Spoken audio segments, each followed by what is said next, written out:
All right, welcome into the Chase and Big Joe show on this absolutely beautiful Friday here in the greatest city in the world, Nashville, Tennessee. We're broadcasting live today from the grand opening of Goodwood Nashville down here at 219 Lafayette Street.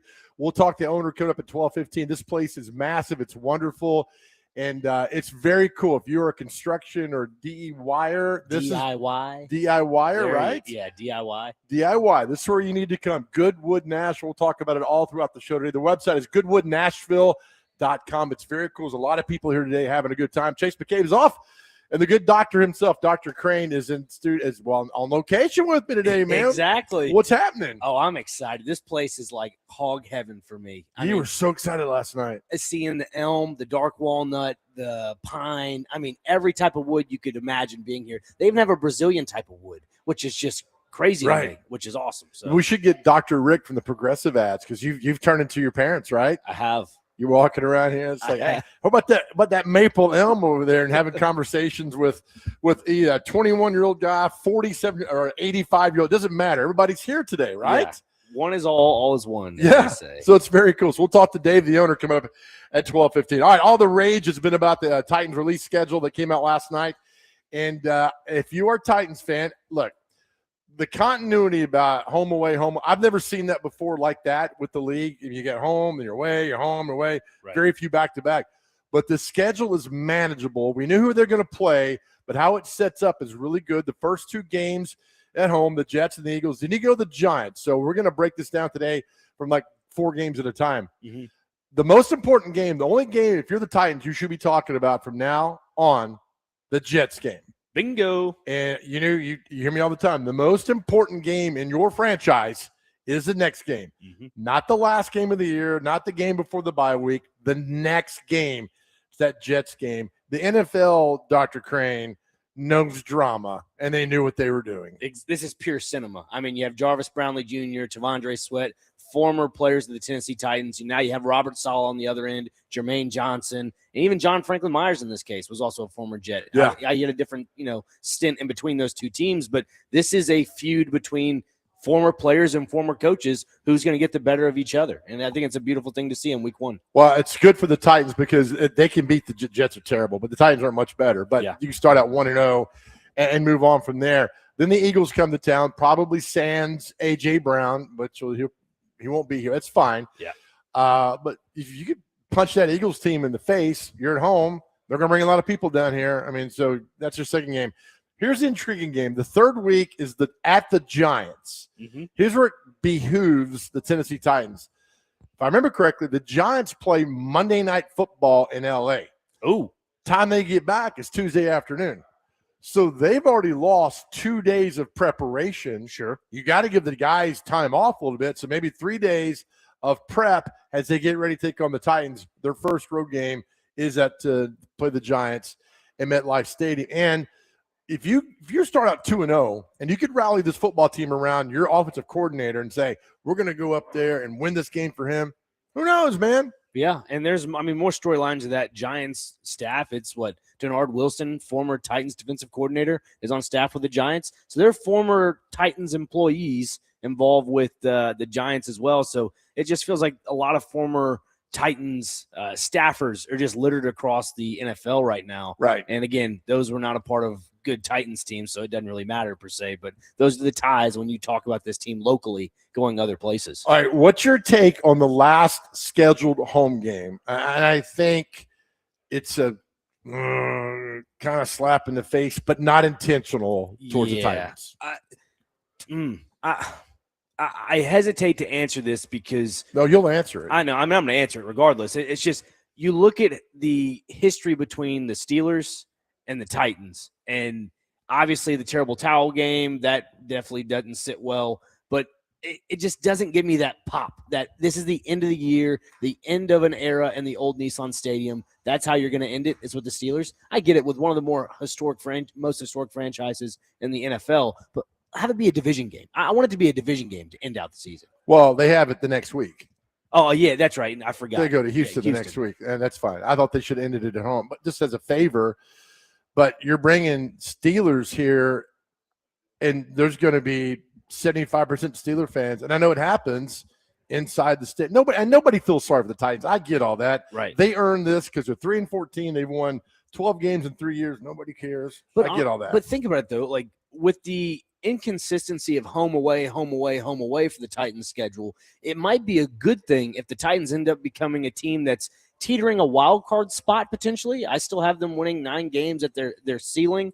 The floor for them is at least doubling the wins from last season, and that's 6. So the floor for me is 6. The ceiling is 9. And if this team can stay in contention for a playoff spot, I can see fans saying, no, we're not going to sell our tickets to the opposing fan bases that come into Nashville. We're going to rally around this team the final season. It's here in the old Nissan Stadium, and we're going to pack this place in blue, white, and red.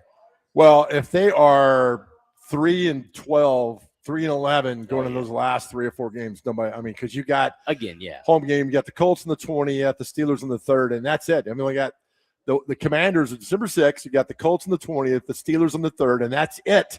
That rounds out your season right there. It's the home way. I mean, it's the continuity is crazy there. But here's the good thing: this is a very, I think, manageable schedule. Yes, right. I mean, I know you got to play the Lions. That's no fun. I don't know how they figured into this because they're not playing the NFC North. That's not their rotation. But that's, I don't know. I mean, Raiders stink. I mean, the Colts aren't much better than you are. I just feel like the Raiders are a sneaky team, man. They have those young pieces on the offense. But, Joe, we don't know that yet. There's no. They got Linderbaum at center. They have Max Crosby coming back because that trade kind of fell through for the most part. Who wants out? Yeah, but again, if you're going to get a buy-in process, you're going to kind of force a guy like that to say, hey, come on, play for us a little bit. You have Ashton Genty, one of the more versatile running backs, power running backs in, I'd say, his rookie class, now coming into his 2nd season with the Raiders. You have Fernando Mendoza, who's going to be sitting behind Kirk Cousins. Brock Bowers at tight end. You just need 1 or 2 pieces on the outside that you can kind of facilitate the ball around, and then you got something. So for the Raiders' sake, to me, when you compare them to the Titans, they may be pretty even for the most part, but I give the edge to the Titans. Titans have officially signed 2nd-round pick Anthony Hill today. They got in. I like that young man, Anthony Hill Jr. Play number 53. He better live up to that number 53 number that he gets there. That's going on. I was going to ask you this question. No primetime games. Are you shocked? I love it. The reason being is you have a full week to recoup from last Sunday. And again, you're playing the early games. You're playing at noon. So you're done by 3, 4 in the afternoon. You get your afternoon dinner, and you're able to sit back, put your feet on the couch, and rest and get ready for Monday film. That's why you like no primetime games? I love it. Look, you're mesmerizing to me. No, but hear me out, Joe. I love this. Hear me out. When you're a Tennessee Titans fan, you know that the national media has always been against the Titans when it comes to Monday night games. Every analyst has always been against the Titans for the most part. That just seems to be the narrative. Nashville is a small market city. No need to rally with them, rally against them. So are they against the Cardinals? Cardinals? I mean, yeah, they are. Terrible. It's Green Bay's a small market. Green Bay's different. They're more of a historic franchise. Right. There's history to that. Whether I was shocked they didn't get one. There were 5 teams who did not get primetime games. Really? Raiders, Titans, Jets, Cardinals, and 2 more teams. I forget who they are. And another thing, too, to the whole Titans no primetime games, let's all remember the NFL package on Sundays. That's an arm and a leg. If you're a Titans fan that's watching overseas, because I know 2 seasons ago they had a Australian fan with the Gold Coast Titans who was also an NRL team. So being a Titans fan in the NRL along with being a Titans fan here in Nashville, right? You're going to be paying that X amount of dollars overseas. You're going to be paying that X amount of dollars to watch it in California or watch it in, I'd say Seattle or wherever it may be outside of this market. You're going to be paying roughly $1,000 a season to watch just the Titans play. So that's another money tactic for the NFL to say, hey, you know what? Titans no primetime games. Say if they do go on a run and win their first, let's say the first 4 games, say they go 3-1. Okay. There are people that's going to buy into this product of the Tennessee Titans, not in this market, and they're going to spend that $1,000. And the NFL is going to say, thank you. I will collect the money at the table. That's a long way of saying that they didn't deserve a primetime game. But again, it's the NFL. It's a money-making league, Joe. They want to make as much money as possible. Prime example, Cam Ward's on the NFL docuseries quarterback, season 3.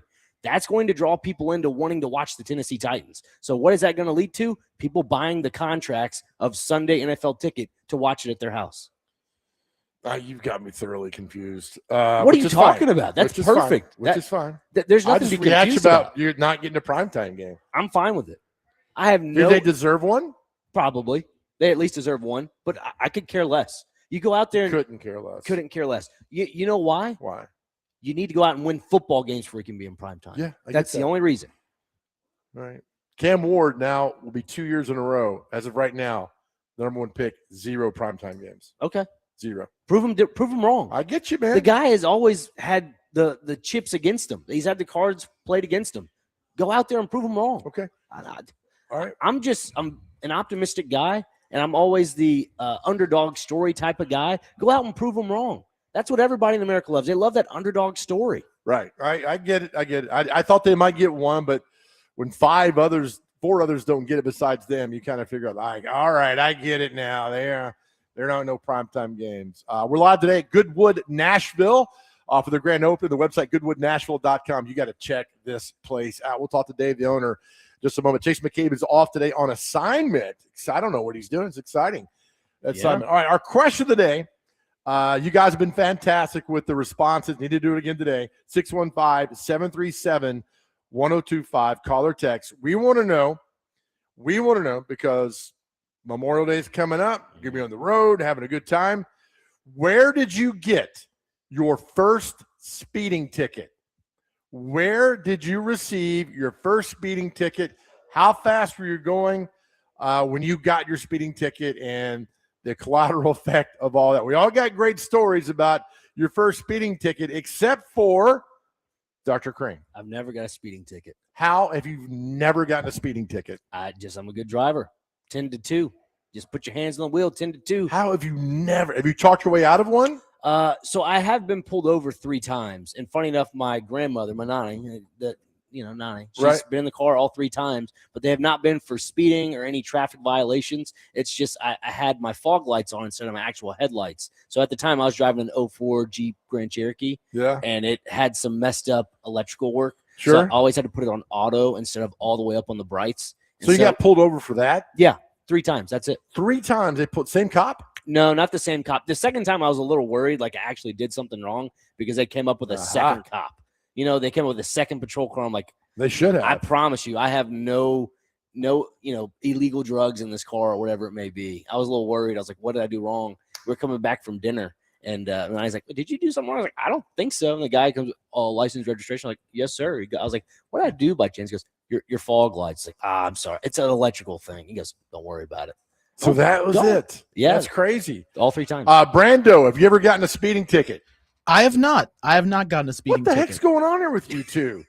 Do I work with solid citizens? I thought for sure you'd tell me you got 3 or 4 speeding tickets. No, I've never gotten one. My logic for speeding is that realistically, the difference in like 5 or 10 miles an hour, even if you're running late, you're not gonna really get there if you're running late any closer on time than what you were if you just run the speed limit. Well, you got me renewed faith in this generation of these young people. Yeah. Thank you. We abide by the law, Jason. I got my first ticket was on 2 Mile Parkway in front of the wave pool. I came around the corner, and a motorcycle cop, there's several of them just sitting over the radar. And I'm going to tell you, that's the worst feeling in the world. Getting pulled over. You're done. Yeah. And you're done, right? And he pulled me over. I was going like 48 and a 30. Oh. And then the ticket came to my house, and I never paid it. And my mom says, hey, can we talk? It's like 6 months later. I'm like, yeah. She's like, how did the speed you owe, like, because it kept doubling and tripling, right? She goes, this is like 1985. She's like, you owe $225. You had a speeding ticket. Oh. You didn't go to court, and they're looking for you. I'm like, what? Oh yeah, Mom. She's like, all right, you're gonna have to pay for this. And I was like, yeah. And when you disappoint your mom, you're done, right? Yeah. So my first speeding ticket was on 2 Rivers Parkway. Sorry. There you go. 2 Rivers Parkway in front of the Wave Country back in the summer of 1985. All right, that's our question today. Your first ever speeding ticket, 615-737-1025. We'll keep reacting to the Titan schedule that's going on. It's easy. I think they got an easy schedule. We'll get your thoughts about that. Come up next, we'll talk to the owner of Goodwood, Nashville. Look, folks, you got to listen to this. This is a great place. This story is great, and it's all here today having a good time. This is the Chase and Big Joe Show right here on 102.5 The Game.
All right, welcome back to the Chase and Big Joe Show, live today at Goodwood, Nashville, the grand opening, 219 Lafayette Street.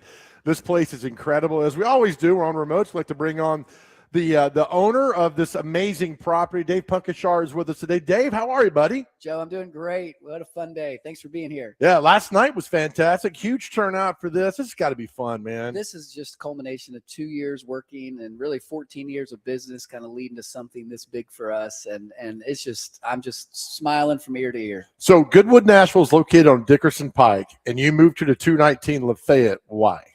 Well, you know, it's interesting. We have a custom woodworking company called EW Carpenter, and they make one-of-one custom bespoke pieces. And at Dickerson, we had the whole showroom really designed around those custom pieces, and the basement was a lumber store. Well, really what I realized after 14 years of business is that really lumbers are number one. Mm-hmm. Lumbers are flywheel. And so when we found, my wife and I found this building at 219 Lafayette Street, we realized that this puts lumber back in the center. We went from like 3,000 or 4,000 square feet in the main lumber store to 15,000 foot warehouse with 23-foot ceilings and 8 garage bay doors that you can drive a tractor trailer through. So just for location, this is the easiest to access from. There's 100 ways to get to this address from all over Nashville. Mm-hmm. And if there's bad traffic somewhere, put on your Waze because it'll take you a back road. I mean, there are so many ways to get here. We've got a huge parking lot. We've got the huge warehouse. We've got a great office and showroom here. So we moved because we just really found we love the neighborhood over here. And we just really feel like this is the land of opportunity here for Nashville. You know, a lot of lumber companies have moved out of town because land is cheaper. Well, we doubled down and we decided, you know, let's we might put our kids' future at risk, but we're ahead. That's all right. We mortgage their futures to do it, but yeah, right. we're all in. Yeah, you've been all over the TV the last 24 hours because this is a special thing. I mean, as you talk about, businesses are leaving Davidson County. You doubled, I think you tripled down to stay here, and it's going to pay off handsomely for you. All this property, so many people showing up today. The DIYers love to come here and all. I mean, so I think you've struck gold here. Thanks, Joe. We're so excited to be here. I mean, I think some people know we have the Barnwood. We started there in my garage, but they don't all know that we do plywood and we do dimensional lumber and we do all like the white oak, the walnut, all the stuff people use, and plywood, everything. And so we're so happy to have the room to spread out and, you know, just let people come in. So we're open 6 days a week, Monday through Friday, 7:30 to 4:30. Saturdays, we're the only lumber store open on Saturdays. Because if you're a woodworker, it's hard to go. You're right. If you want to look at reclaimed floors for your dream house, you can still come in on a Saturday and 8 to 5. So we love it. I love it for sure. David Ponchar with Goodwood Nashville's here with this. Joe, this place is fantastic. Right, I'm just in awe. I'm not shaking per se. This is just like a grown man's toy chest, really. Just start with the very beginning of all this, how you got into woodworking in general and just getting to what it is now. Yeah, so it was interesting. I mean, I grew up with a dad where we fixed up nasty houses and nasty apartments. So he always taught, like, I think through our dad, me and my siblings all got vision, meaning you can see a nasty something and know that beauty can be found there. Exactly. And I think that really spoke to me about just the reclaimed wood. Well, what happened was about 14, 15 years ago, we were going to have a third kid. It was my son.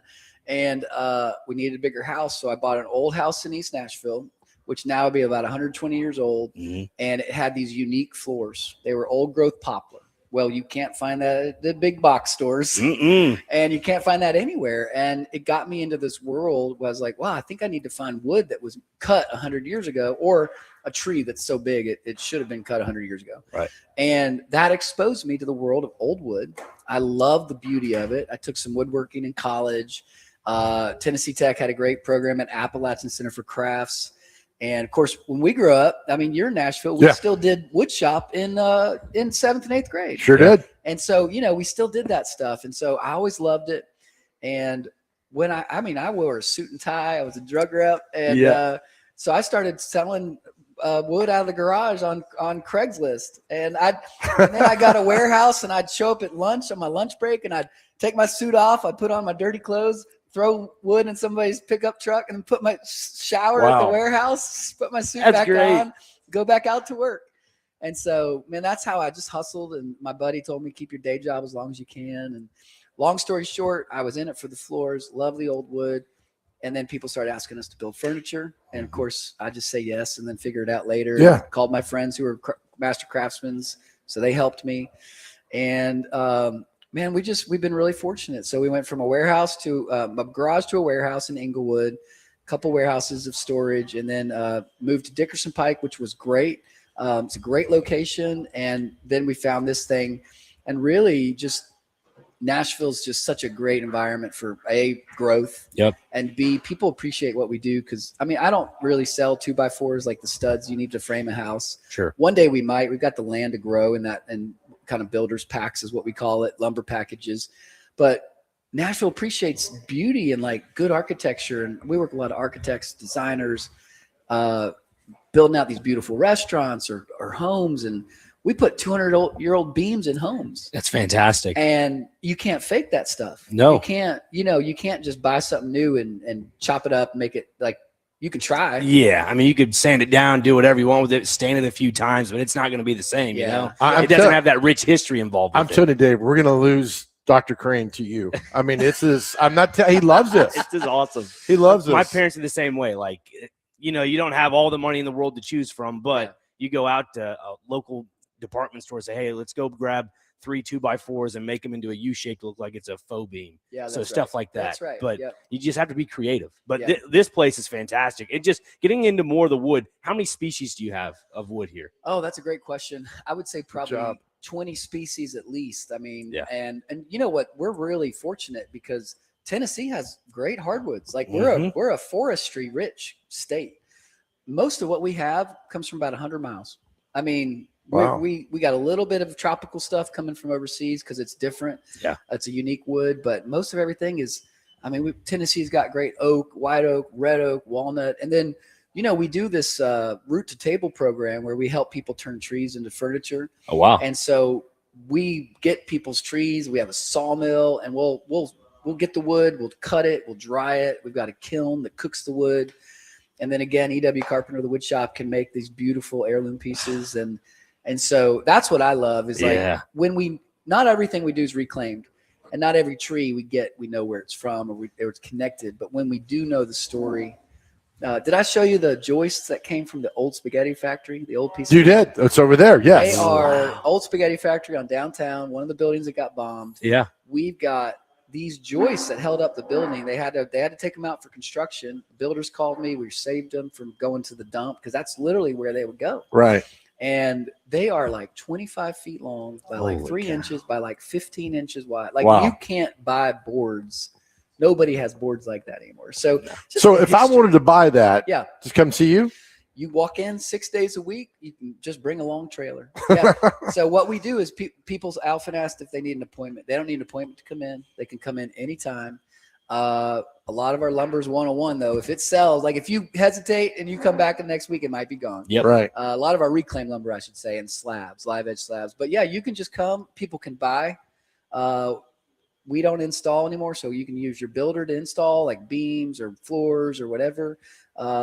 Or if somebody wants something custom made, Right. for them, you can find a woodworker. We know great people. We've got our sister company, EW Carpenter, that can make custom furniture. Mhm. They built our kitchen here and, just our conference tables. And so, yeah, we kind of do as much or as little as people want. Yeah, and I think it's great. You're locally owned. You're local. Yeah. You're everything. And I think it's great because we met during COVID. Yeah. And it was rough, right? I mean, It you're was on the edge of like I- to see you doing this now warms my heart. When COVID hit, we had 3 big jobs. We had a hotel, a restaurant, and a hotel owner's house. And in 1 week, we had $150,000 of work disappear, and we were caught with our pants down. We had like a table to build, and I had 10, 12 employees. I thought I was going bankrupt. I thought we were going to lose everything. And my staff doubled down, and we didn't know what to do. We found a way to just try to help people.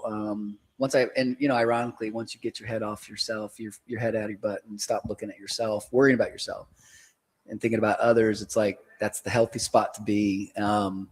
And so we met during that Nashville Strong program we did, where we were trying to raise money for restaurants and self-employed people, where people bought signs, we built them, and we gave away not half the profits. We gave away half the money. Yeah. We probably lost money on it, but it kept my guys working. It That's kept right. our team working and gave us a real sense of purpose to really help others. I think it's great. Dave Punkachar, it's goodwoodnashville.com, goodwoodnashville.com. You're here today, open tomorrow, 219 Lafayette Street. Come by. I mean, I'm not a wood guy. He is, but I'm fascinated. Thank you. I mean, the beams, old spaghetti factory, the kiln, everything here. It's just, he said it best. It's a Toys R Us for those who love to build, It is a toy store. right? Oh my gosh, yeah. Yeah. It's We've got- great. We've got probably over $1 million worth of lumber here. Wow. Most of it's unique. Like I said, we got all the walnut and the white oak, all that stuff, but a lot of very one-of-one pieces. And we ship all over the country. And then if it's okay, I'll mention ewcarpenter.com. Sure. ewcarpenter.com. Named it after my great-great-great-great-granddad who made hand planes in the 1800s. Holy cow. And that's on my mom's side. So we're really proud of the history of him. He has patents. He was a legend. And so everything's one of a kind. We're just, hey, I can't believe I'm still here in business after 14 years. You're here. Because we've had some lean years, Joe. I know. That's right. Before I let you go, our question of the day is, where did you get your first ever speeding ticket? Oh man. And don't say Nick's never had one. Never had one. I've been pulled over 3 times, but they have not been for speeding tickets. They've been for my fog lights. I remember one for sure. I don't know if I had more, but I remember one where I was going to my buddy's wedding in Miami, and we borrowed a convertible BMW to drive there. Oh boy. From here? And yeah, Oh from my here. gosh. And so this thing could haul. And we were down south of Georgia, south of Atlanta, going towards what I didn't know. I guess that's a big drug highway where there's a lot of speed traps. And man, it was one of those straight shots where it's like 10 miles downhill. And man, I had that thing going over 100. I mean, I was feeling it. Yeah. And that guy got me so bad. Luckily, he's like, I got you at 90, which was still bad, but I was not as bad, And man, boy, that stuck on my record for a long It was time. $500-600 had to be. Oh, and it was like, he was like, if you were 2 miles more, I could put you in jail. Holy Because there was cow. something like over a certain amount, they Right, could just put that's you right. in the slammer. Yeah.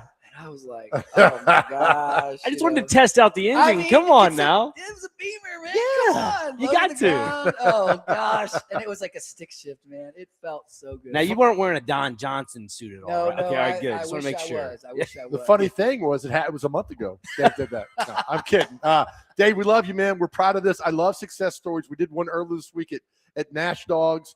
This is another success story because good people are behind this. Yeah. So we're proud of Thanks, you, Joe. man. Thanks, Dr. Crane. You You're guys very are welcome. awesome. Thank you. So Well glad done. to have you guys here. Yes, sir. I'll be a customer. Don't you worry. I'll be Oh, back. Yeah, and Hey. he'll work here too for the discount. Yeah. Dave Punkachar, he's the owner of Goodwood Nashville. Again, the website, goodwoodnashville.com. Come check it out. Open today, tomorrow. It's their grand opening, 219 Lafayette. It's so cool here, man. You'll have a blast. Come by and see us. Back with more after this. Our question today is, what was your first ever speeding ticket? And we'll get more into the Titans schedule released last night. Right here. This is the Chase and Big Joe Show on 102.5 The Game.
Dr. Crane on the drums, you buddy.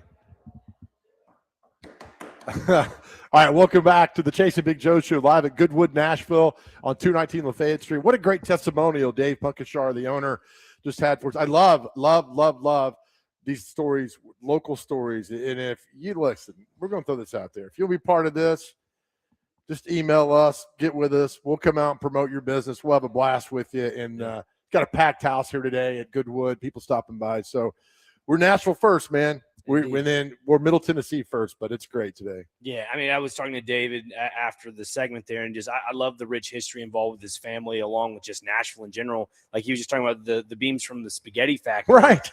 To me, I feel like Nashville is missing that rich history. Sure. And the fact that you're able to get a bit of history in your new home or renovated home, I think it's a prime opportunity. So again, like he mentioned, if you hesitate, it may not be here next week. So you might want to come on out and get it while you can. Goodwood will be here forever. Oh, no, I'm just saying the material that's in Oh, their lumber yeah. yard. Okay, making sure. Our question today is, where was your first ever speeding ticket? 615-737-1025. We'll get very heavy and deep into the Titan schedule release a little bit, but Tim in Spring Hill says, my one and only speeding ticket in 50 years of driving happened in Hillsboro, Texas, in a zone that went from 65 to 55 to 45 at 1,500 feet, and a local cop was hiding behind an abandoned electric plant. Did an online course, paid a fine, and never had either. That sounds like Chase's ticket he got the other day. Our man Buckethead, my first ticket on Nolensville Road on the way to Outer Limits for teen night, 12 over the limit. Should have been more than that just because I was higher than a hillbilly in a helicopter with a hand grenade 25 years later and still have no clue how I didn't end up in jail. Good Lord's looking out for you there, Buckethead. Mike and Las Casas. I'm 62 and I've never had a ticket. It must be divine intervention. I find you at 27 shocking. You've never had a ticket. Knock on wood. Do it. A good wood. You hear that? That's some solid wood right there. Yes. It sounds like oak. 2727. I've never had a speeding ticket. I'm 71 years old. How? How did you not? I don't. God bless you all. I think I've had probably 10 speeding tickets throughout my life now. Yeah. I can't say I have, Joe. I'm sorry. Yeah, okay. 615-737-1025. We will know about your first ever speeding ticket. Where were you? How fast you're going?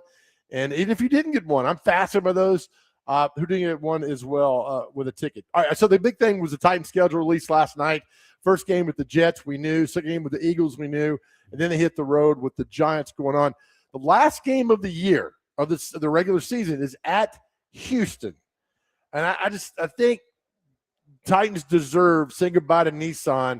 That last final game should have been at Nissan Stadium, not on the road. Yeah, I agree. This is the swan song for Nashvillians and the Tennessee Titans, not for the Houston Texans being the last game of the season. I don't know why that is. Obviously, that's just how the NFL works, but it should be here. It should be here. There shouldn't be away games for the final season for a team that's going to be having a new stadium being built.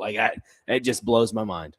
Yeah, no primetime games. Start the season, the Jets, the Eagles, and on the road to the Giants. And the Ravens in week 4, the first time seeing Derrick Henry. Mm-hmm. Then back home on October 11th versus the Texans. Then on the road versus the Colts. Then back here for the Browns. And on the road for the Bengals. Then a bye week. And then home for the Jags, at Dallas, back to Jacksonville. Then Washington here, Detroit there. So it's like here, there. I don't remember the last time there was that much, non-continuity in the schedule. Yeah, again, you have to remember the Titans roster currently is one of the youngest rosters in the NFL. I believe they're the third youngest roster on average for age. So to me, get your routine, do what you got to do at all these hotels. You're propped up in a 5-star hotel. You're going to be asking for room service for dinner if you need it, but just get in a routine. Don't stay up playing cards or whatever it is, or playing video games. Go to sleep at 9 o'clock, 8 o'clock. Get ready for the game the next day. Eat your breakfast. Drink your coffee if you're a coffee guy, and go to the game. This is business. Every time you're on the road, it's a business trip. Yeah. Make sure you take care of it. Yeah, I mean, people are like, primetime game, that should have more back-to-back home games. It is what it is. I think the Titans and the Cardinals are, and maybe the Saints to a certain degree, are an afterthought. Yeah, The Jets aren't because they're in the number one television market. right. The Jets and Giants are in the number one television market. There's a reason the Cowboys are opening at the Giants, right? Mm-hmm. So the Jets, the Titans, Cardinals, maybe the Saints are an afterthought. So it's like, oh, we got to fill the schedule. Yeah, just throw the Titans. But they've deserved this. They earned this. They have. And the beauty about the Titans' schedule at the first 4 weeks is we've all seen Philadelphia, and I look at that game specifically because they've always struggled at the beginning of the season. You have a new offensive prowess for the most part, Mekhi Lemon, Eli Stowers as a tight end as well. Good call. Yeah. So you wonder how that all gels as an offense. And they all hate Jalen Hurts for some reason. Again, I don't know why. Guys won a Super Bowl. There was that like funny meme narrative about Mike Thomas when he was a wide receiver with the New Orleans Saints. They called him Sir Slants a lot because that's all he ran were slants. Same thing for Jalen Hurts. He's a short passing quarterback, in my opinion. What, sir? What? Sir Slants a lot. Because they did. Yeah, you never heard that? I've never heard that. Yeah, his nickname was like Sir Slants a lot because he would collect all these yak yards, but they would all be on slants. Okay. So whenever he tried to do, a vertical route, it just didn't seem to pan out for him. Oh my gosh. All right. So what do they call Jalen Hurts? I don't know. That's a great Sir question. runs a lot? Maybe. Look, you ask me right now, do you give me Jalen Hurts or Cam Ward? I'm taking Jalen Hurts all day, every day. What's wrong with you? You think Cam Ward's better than Jalen Hurts? Arm talent for sure. I ain't talking arm talent. Hell, I know guys can throw the ball 70 yards down the field, but can't run a simple down and out. You're insane. No, I'm not. Jalen insane. Hurts has won a Super Bowl. Yeah. Been to 2 Super Bowls. Yes. He's much better than Cam Ward. I don't know about that one, Chief. I don't know. I All can't. right, throw it out there. I can't agree to that. All right, that's fine. That's fine. Just because I don't want to make it seem like Jalen Hurts is not a great quarterback because he's done a good job. I'm with the saying Eagles. right now. Don't give me Cam Ward in 2 years. Cam Ward right now. now. Yep, right now. Cam All Ward. right, I want to hear from people about this. 615-737-1025, because if it's an overwhelming majority, I'm going to make Dr. Crane walk home. That's all right. I'll make a boat or I'll make a go-kart here out of wood. You really think Cam Ward's better than Jalen Hurts? 100%. No hesitation. Are you friends with Cam Ward? No, I'm not. I have no You correlation can honestly with him. tell me you're not friends with Cam Ward on Not- any outside of the radio station. Not at all. As much as I like fishing and Have you not catered for a party for him? Your little Nope. side pizza business. Nope, I have not. By the way, I need some of that pizza. Next Thursday, people that are listening, come out to the farmers market. I'll be out there. We're at farmers market. Pre-fall farmers market, 451. Nico's Hogan Road. Pizza? Yep, Nico's Pizza. I'm telling you, you got something going there. Well, thanks, man. You don't have it going with this argument, but No, you got the pizza. I going. do have it going with this argument. All right, I want to hear from y'all. Yep. 615-737-1025. Is Cam Ward, I can't believe I'm saying this, is Cam Ward better than Jalen Hurts? All right, we'll come back. We're live this morning or this afternoon at Goodwood, the grand opening, Goodwood Nashville, here on 219 Lafayette Street. It's goodwoodnashville.com. We're having a good time. Stop by and say hi. This is the Chasing Big Joe Show right here, brought to you by the Omni Nashville Hotel, 1025 The Game.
All right, welcome back to the Chase and Big Joe Show, brought to you by the Omni Nashville Hotel, broadcasting live from Goodwood, Nashville, here on 219 Lafayette Street in the grand opening. Go to goodwoodnashville.com. All right, we're having an argument about Cam Ward and Jalen Hurts, but also our other question today is, where was your first ever speeding ticket? How fast were you going, and where were you? Let's go to the phone line. Steve has a ticket story. Steve, welcome in. What's up, Steve? Steve. I believe Steve got raptured. Oh, no. Take care, Steve. Appreciate it. All right, let's go back to the phone. Now the debate, Cam Ward and Jalen Hurts. Dr. Crane thinks that Cam Ward is better than Jalen Hurts. I think he's insane. Well, let's bring in Nate on the phone. Nate, what say you about this debate, buddy? Hey, how's it going, guys? Good, man. Yeah, man, I don't understand all the Jalen Hurts hate, man. The man has been a winner every way he's ever been, man. Getting the 2 Super Bowls, man. It just amazes me how some guys get a pass. Joe Burrow ain't been to the playoffs in 2 years, but I don't hear nobody talking about Joe Burrow sucks. I mean, Justin Herbert ain't won a playoff game, but I want to beat up on Jalen Hurts. I don't understand it, man. Preach, brother. Keep going on, Nate. Here's the thing, Nate. It's not that I said, anything about Joe Burrow or Justin Herbert. I'm just comparing from a Jalen Hurts, Cam Ward perspective. You look at the last couple seasons. How can you compare a rookie to a 2-time Super Bowl? He won one and been to another. How can that's not a comparison? Get him, Nate. Nate, take him down. I've yet to put anything out there, Nate. That ain't won a playoff game, man. I've yet to state my case at all about this, but that's all right. The fact of the matter is Jalen Hurts has been surrounded by a guy like Saquon Barkley, AJ Brown, and Devontae Smith. He's also been surrounded by a coach that's probably about the same caliber as the coach that the Titans just fired. He's a moron. He can't coach. The team won in spite of the coach. Jalen Hurts won in spite of the coach, man. Come on. Come on, man. This is a Super Bowl winner, man. Right, Nate. Take him down, Nate. I mean, go ahead, Nate. Yeah, it's all good, man. I'm just saying, but why do Joe Burrow get a pass? Why do Josh Allen get a pass?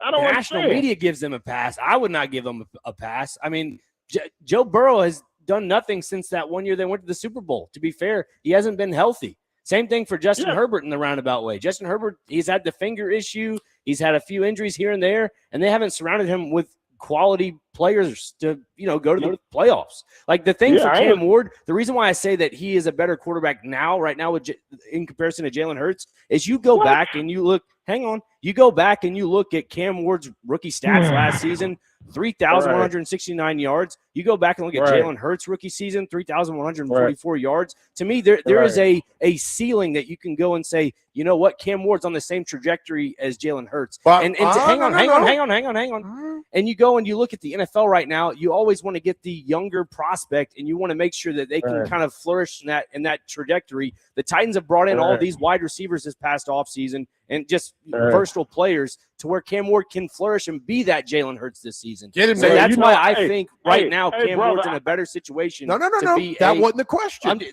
That wasn't the question. Right now, who's better? And I still think he is. Cam Ward, and Nate right now is pounding you, man. Well, I'm just saying that is exactly why I think Cam Ward's better. Brother. I hope we go to 2 Super Bowls and win one, man. I hope you're right, brother. And thanks for taking my call, guys. You got it, Nate, buddy. Back to the phone. Let's bring in Jared. Jared, what do you say, buddy? Hey, guys. That's quite comical. I think of it as if I want to win this year, I'm picking Jalen Hurts. But if I want to win maybe like 7 years from now, I'd probably pick him. I like the idea of the skill set now versus the potential. But that's kind of my take. But, you guys got good points. I appreciate it. Thanks for taking my call. 7 years. All right, Jared. Thank you, buddy. Man, I'm worried about getting through today. 7 years. Back to the phone. Let's go to Jason. Bring him. Jason, welcome to the Chase and Big Joe Show. I understand, Jason, you are a big Eagles fan, too. Oh, boy. Yeah, I am. And I got to tell you, fellas, I am absolutely blown away. How did that guy get his job? Cam Hurts or Cam whatever over Jalen Hurts? Are you kidding me? What are you basing this off of? Trajectory. Trajectory? You mean the trajectory where Jalen Hurts went to a Super Bowl, not with Saquon Barkley, but with Miles Sanders and Kenny Gainwell as the main back, outplayed Patrick Mahomes for 4 quarters. Yeah, I just don't know where you're watching. Like, I get it. We got to get people to call in, get them fired up. Job well done. But Thank you. there's no comparison here. Jason, I love this, Jason. Keep going on. Wailing on I him. mean, Yeah. what we're going off of what we saw last year from Cam Ward, and what was that? Do we not remember when Jalen Hurts was throwing to Greg Ward Jr., a practice squad legend? Like, wait, guys, I'm at a loss here. You just kind of validated a little bit what I'm trying to get to is that Cam Ward threw to really nobody last year, minus 2 rookies that kind of developed into being something, and that's Elikaya Manor and Jim DK. Agreed. Yeah, I'll give you that. I thought most weeks that the Titans with the points was a good bet. I learned that lesson the hard way. But in this league, you got to do it. You know, like Burrow's a pretty good comparison, although he does have 2 excellent receivers. That line is a mess. He's running for his life. Right. But you can see him being an elite quarterback. What I saw from Cam Ward last year, there were flashes, but I'm just not seeing the can't miss top prospect aspect of it all. And to compare him to Jalen Hurts, if I'm not mistaken, won a Super Bowl MVP. That's correct.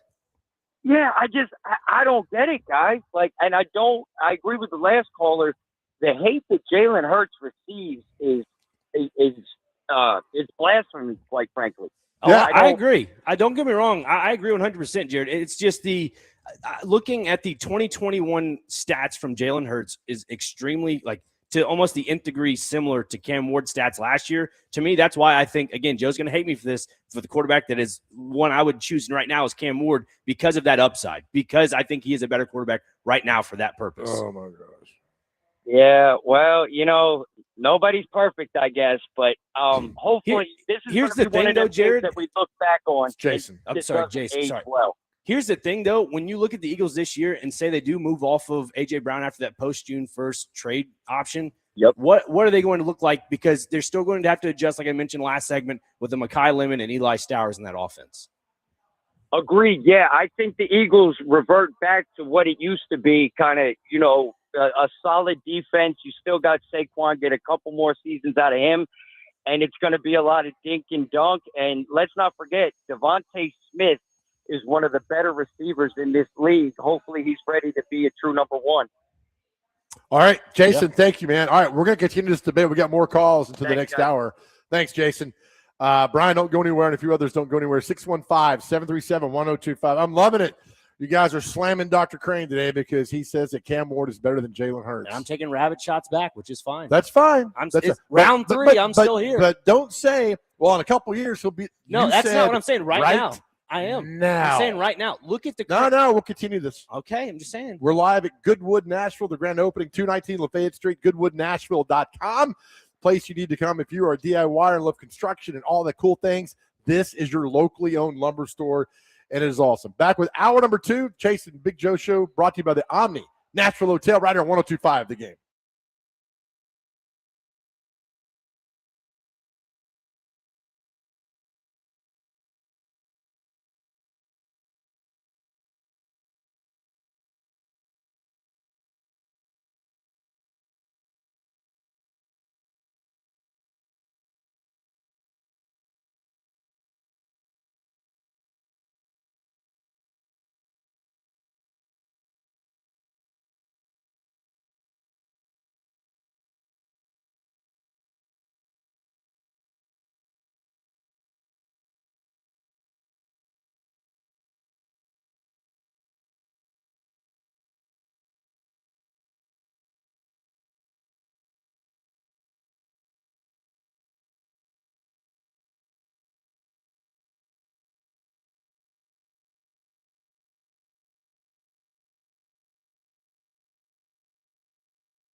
All right, welcome back to hour number 2 of the Chase and Big Joe Show live at Goodwood, Nashville. Their grand opening this weekend, 219 Lafayette Street, the website, goodwoodnashville.com. 15,000 square feet of some of the best lumber you will ever see, and very cool place. So goodwoodnashville.com for more. All right, it's 1 o'clock. We'll get back into the debate about Jalen Hurts and Cam Ward, that my partner here says Cam Ward should be in the Hall of Fame this weekend. Pretty close. Did not say that. Let's bring in our good friend, the one and only Chris Sanders to the show. Chris, welcome in, buddy. How we doing? What is going on? I hear all this fighting. Give me the update. What the heck is going on, man? Here's what's going on, Chris. First off, hi, Yeah. how you doing? Second off, Hey, brother. yeah, there we go. All right, second off, the conversation came up last hour of who would you rather have as your quarterback right now, and it was either Cam Ward or Jalen Hurts. And I said Cam Ward. I like the upside. I like that he, to me personally, better arm right now. It's just the trajectory is what I'm more excited about. And again, I still think he's a better quarterback right now. Because look, if you put Jalen Hurts in the situation Cam Ward's in, he's going to flourish. You put Cam Ward in the situation he's in with the Eagles. You can't make that comparison. You can't do that. Just saying. Hey, I almost hung up. Thank you. So I mean, do you want Cam right now, Chris Sanders? You played in the NFL. You caught touchdown passes. You played at a high level. You want Cam Ward or Jalen Hurts right now? Right now, I will go with Jalen Hurts. And the reason why I will go on him is because he's proven. I mean, he's won a Super Bowl. I know everybody talks about, the numbers and all that stuff, but the numbers can mean something. But when you win Super Bowls, that means everything. I'm not saying Cam Ward can't do it. The potential's there. But at the end of the day, we're talking about right now. I will go with Jalen Hurts because he's proven right now. Oh, 100%. He is the proven quarterback. But what quarterback would you have right now? And to me, I would say Cam Ward because of the opportunities that the Titans have brought in throughout the draft, free agency. They've surrounded him with a collective cast that can really get him over the hump from what he had last season. And I brought this up last hour, Chris, and that was in the 2021 season for Jalen Hurts. He had 3,144 yards, 16 touchdowns, and 9 interceptions. Cam Ward last season as a starter playing all the games had 3,169 yards, 15 touchdowns, 7 interceptions. Those are pretty similar stats. And if we're talking about Jalen Hurts to Cam Ward, and again, I'm not trying to do too much stat comparison, but to me that gives me a lot of optimism for a guy like Cam Ward for this upcoming season with the cast you brought in this offseason. I agree with you, but it brings a lot of hope, and everybody talks about the potential. The potential is there, but when you talk about potential, what that means is just hidden ability. Right. He has the ability. He has the ability to make the play. He has the ability, but here's the thing that he has to do is he has to be consistent. I mean, I think he's a great athlete. I really believe that, and I think he's going to be a great quarterback in this league. We're talking about Cam Ward. But when you look at Jalen Hurts, everybody talks about he can't win the big one. He can't do this. His arm strength, all this crazy stuff. But then we get in the Super Bowl when they played against the Chiefs. He throws a bomb to one of his receivers for a touchdown. So he's proven he can make the play and he can make the throw. It's still out on verdict to see if Cam Ward can actually do that. That's all I'm saying. Yeah. Thank you, Chris, with all that. Dr. Crane, do you have a chance to pull this back? Would you like to pull it back or double down? Pull what back? About you think that you'd like to have Cam Ward or Jalen Hurts right now? Right now, I would like to look. Don't get me wrong. Jalen Hurts is great. No. Let me state the place here. Just say yes or no. No, Jalen Hurts is a great quarterback. Don't get me wrong. I would still rather have Cam Ward. I think you owe Cam Ward money, and you're not telling us. I don't. There is a lot. Again, Chris is right. There's a lot of optimism around this team. There's a lot of optimism around Cam Ward. The projections of this guy, yes, it's all great. The proven talent is what validates right now for a guy like Jalen Hurts. I would rather take the risk on a guy like Cam Ward that I know would honestly give me a little bit more right now. Okay.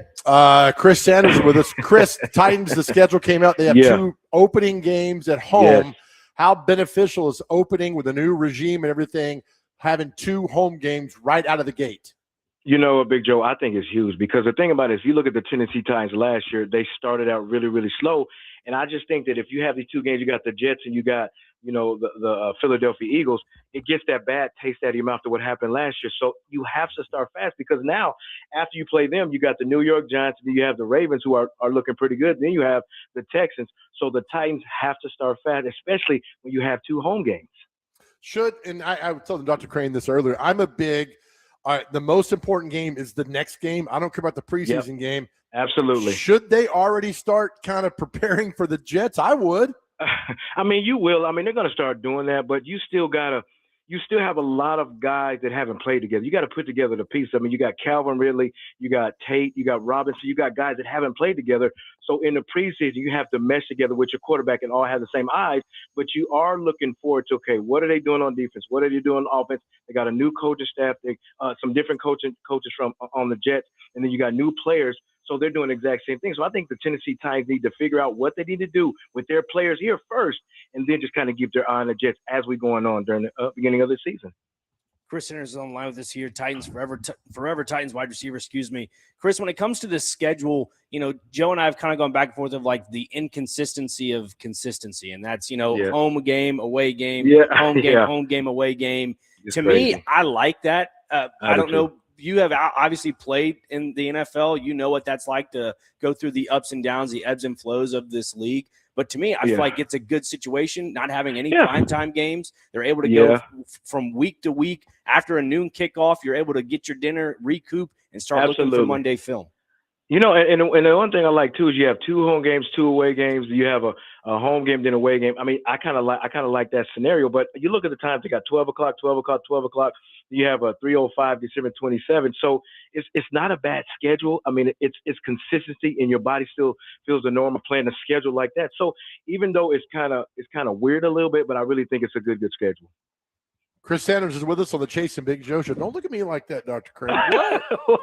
Hey, all these people are coming in now about the Jalen Hurts. And look, I understand the optimism for Cam Ward. I get that's fine. No, Big Joe. Listen, Cam Ward's a great player. He's a good player. But we're talking about who would you take now? If you had to win now, you had to put all your chips on the table and say, okay, this is my guy to lead us to the Super Bowl. Right now, not saying that Cam Ward can't.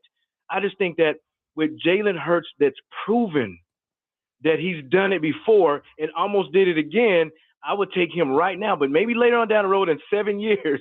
Right. Why does everybody keep on saying 7? I'm just kidding, man. I'm joking. A joke. In 2 years, the tables may turn because, you might have a Super Bowl situation here to where I would take him at that time. That's what the Eagles went out and signed probably the top backup quarterback in the NFL. They signed the Red Rocket, Andy Dalton, to come in there. Which was look, I get it. I mean, he's good. And then, there's all this thing with A.J. Brown and Hurts and Sirianni. I mean, there's a lot. It's Philadelphia. They've always got drama up there. Yeah. But I get that. But, what is it? Iron makes you Iron fire. Sharpens iron. Iron sharpens iron. I mean, so Jalen Hurts has a lot of motivation to say, all right, I'm going to show you guys what to do. Yeah.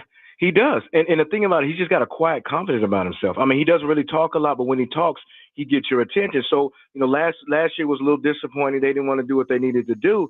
But this guy he has motivation to win. I mean, I watch his interviews. I watch how he talks. I watch how he talks to his players. I watch how he plays on the field. So this guy has an attitude and wants to come in there and try to beat everybody's brakes off. That's the kind of cat that I want as my quarterback. When you were playing, how much did you care or not care about a schedule release? Not at all. It didn't. The only one that I kind of cared about, the game that I cared about, was the Cincinnati Bengals. I know my stats are going to be good that game. That's all that I cared. That's all that I cared about because they had the worst defense back. I'm like, okay, there's Cincinnati. I'll have 6 catches. I'm thinking it like that.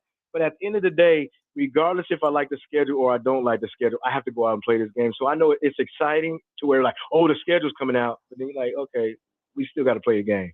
No, right. And a lot of people are like, well, they didn't get a primetime game. And we talked earlier, earn Chris. a primetime game. Yes, thank you. Earn the primetime game. And I understand. Listen, we have some marketability. We got Cam Ward who's doing some great things. He's doing Netflix and all that stuff. But at the end of the day, people want to see good games. I'm not saying the Tennessee Titans can't do that. I think they're going to turn around and have a great season next year. And then a fall season, they have some primetime games. But you want to get the teams that people want to see. Look at Dallas. Dallas has a couple of games. Why? Because everybody wants to see the Cowboys. So I think the Titans are going to get there. I just think that the fans have to be patient and just say, okay, we got time. We got Cam Ward. We got all these good guys that are bringing in, and they're going to turn this thing around, and then they'll get some primetime games. Chris, when it comes to just the resources on offense for this Titans team, Carnell Tate, Wan'Dale Robinson, how do you see that mixture, just that duo going this season? I think it's going to be fantastic. I mean, you got ex-receiver in Cardinal Tate. You got Robinson that can play the slot, and then you got Ridley, and then some other guys. You got DK and all those guys. I mean, here's the key component that's going to have to work is they are going to have the same eyes. When I say have the same eyes, they all have to play together. They got to look at the defense. They got to understand side adjust. They got to understand, okay, I want the ball in this window. And if they consistently talk to their coaches and if they consistently get better and trust in the offensive process, I think this can be a great offense. Because why? You got some weapons. Then you got some running backs with Pollard. You got Spears. You got Chestnut. You got guys that can do something in the backfield. So if they put it all together like a puzzle, you'll start to see the picture and it come to fruition. Yeah, and another player you didn't mention there in the running back room is Nick Singleton, the 5th-round running back out of Penn State. I think he's kind of going under the radar as well. And one aspect of his game is his pass blocking ability. Obviously, he has the touchdown records and so forth, the rushing records at Penn State. But let's not forget his pass blocking on the backside is a really good trait to have as a rookie running back coming into this league. It is too, and if you look at also, just to add on to what you're saying, if you look at one of the worst offenses last year was the Tennessee Titans scoring points. They had 15, per game. But then now you got Nicholas that has scored he had 13 games with multiple touchdowns. So now if you have a guy like that, that's a touchdown machine, it's going to make your point score get better. So I think that when you have those guys, and then another guy we're not really talking about is Gunnar Helm. Nobody's talking about him. That guy can play. That guy is another weapon and a safety net for Cam Ward. So I'm excited about what's going on. I'm excited about what I'm seeing. But now let's put it all together and let's go get this thing. Chris, one more for me. When it comes to this schedule, obviously being on the road a lot and being at home back and forth, how did you get into a groove early on in your career when you were on the road with the team and just getting your schedule ready? You go to sleep at a certain time, you eat dinner at a certain time, you wake up at a certain time. What was that routine like for you?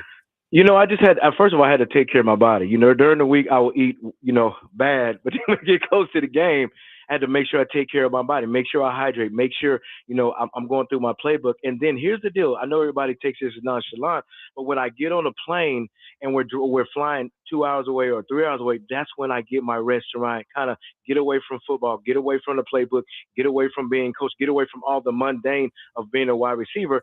Then what I would do is once I would get off the plane, I would go in my room, have a little Bible study with a couple of guys, relax, and then get ready for meetings and then go to bed. So I kind of handle it and had that routine so I'll be prepared for Sunday.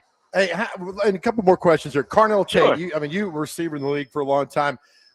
If you could talk to him about patience, Carnell Tate, would that be one of the big things you tell him about? Because listen, you're not going to get the ball 15 times a game starting out, all that. Would patience be part of what he has to understand? Yeah, patience. And also you got to sometimes and I say this in a respectful way, you're going to have to check your ego at the door. And when I say that, it's not that it's a bad word that he has an ego, but when it's 3rd and 5 or 3rd and 6 and he throws it to Calvin Ridley or throws it to Robinson, you can't get mad and say, okay, I want the football. Yes, you want the football because there's going to be another 3rd and 5 to where Cam Ward looks at you and you got to be ready to make the play. So what I would tell him is don't just buy into the process, trust the process. Because when people say they buy in, they only buy in when it's going good. Trust the process when you're not catching the football. Trust the process if you're not catching 5 balls a game. Trust it. And at the end, you're going to be the receiver that you're called to be. How important is it that Ridley, Wan'Dale Robinson, and Tate are tight off the field? Does that make sense? They don't have to be the bestest of buddies, but I think the support's got to be there amongst those three if they want to be successful. At least I think so. I agree with you 100%. And going back to 99, not trying to go back there, we had Yancey Thigpen, we had Derek Mason, we had Isaac Bird, we had Joey Kent, we had myself. We had a lot of guys that could have been on different teams, number 1 wide receivers. But what we had to do, we had to understand the identity and understand the plan of the team. So what was our identity? It was run Eddie first, throw the wide check second, and maybe we'll get a pass. That's what we had to understand. Right. So in the situation that they're in this year, they might not catch the numbers that they had last year. Look at Robinson. He had 104 catches for 1,000 yards. That may decrease. But at the end of the day, my vision and my identity is to win ball games. So if all of them collectively can do that, now you have a recipe for success. Oh, I love it. Hey, are we state championship track meet coming up? Yes, actually, it's actually next Wednesday, man. We got a great chance to go get that thing. We won it last year. But if some things happen and we do what we need to do, we might bring home that trophy again this year, man. Oh, I love it. Go Big Red, baby, right? Yes, sir. All right, man. Love you, brother. We'll talk to you next week. Love you too, brother. Yes, sir. Thank you. All right, Chris Sanders, Forever Titan wide receiver. If funny, if you ever get a chip, hey, what was that? He slammed YouTube some of his touchdowns in NFL, Chris Sanders, and they're fascinating. They How are. fast he is. I'm gonna say was he is. Yep. And then I told you all the time that one touchdown where he had to jump over the car. jump The over a Buick. Buick in the end zone at, I think it was Riverfront Stadium.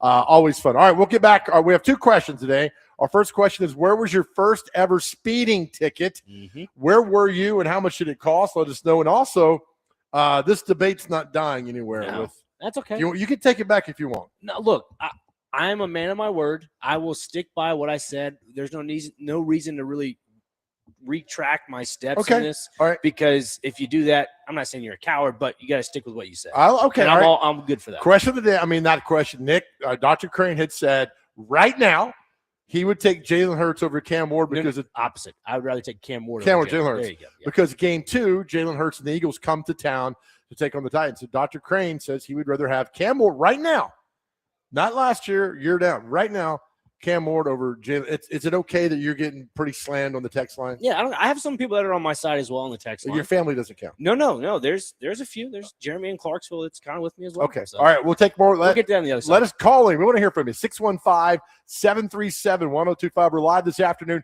at Goodwood, Nashville, the grand opening of the new store, 219 Lafayette. Check them out online at goodwoodnashville.com. And if you somebody that loves the DIY and having to build your own stuff, this is your Toys R Us. This is where you need to come. goodwoodnashville.com. Back with more slamming of Dr. Crane next right here on the Chase and Big Joe Show, 102.5 The Game.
Welcome back to the Chase and Big Joe Show live at Goodwood, Nashville for the grand opening down here. Chase McCabe off today. Dr. Crane in with me at Goodwood, Nashville. The website, goodwoodnashville.com.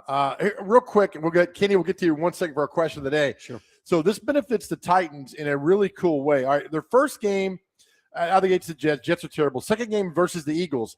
The Eagles open at Washington week 1, and at week 3, the Eagles are at the Bears for Monday Night Football. Do you think they're going to care about the Titans in week 2?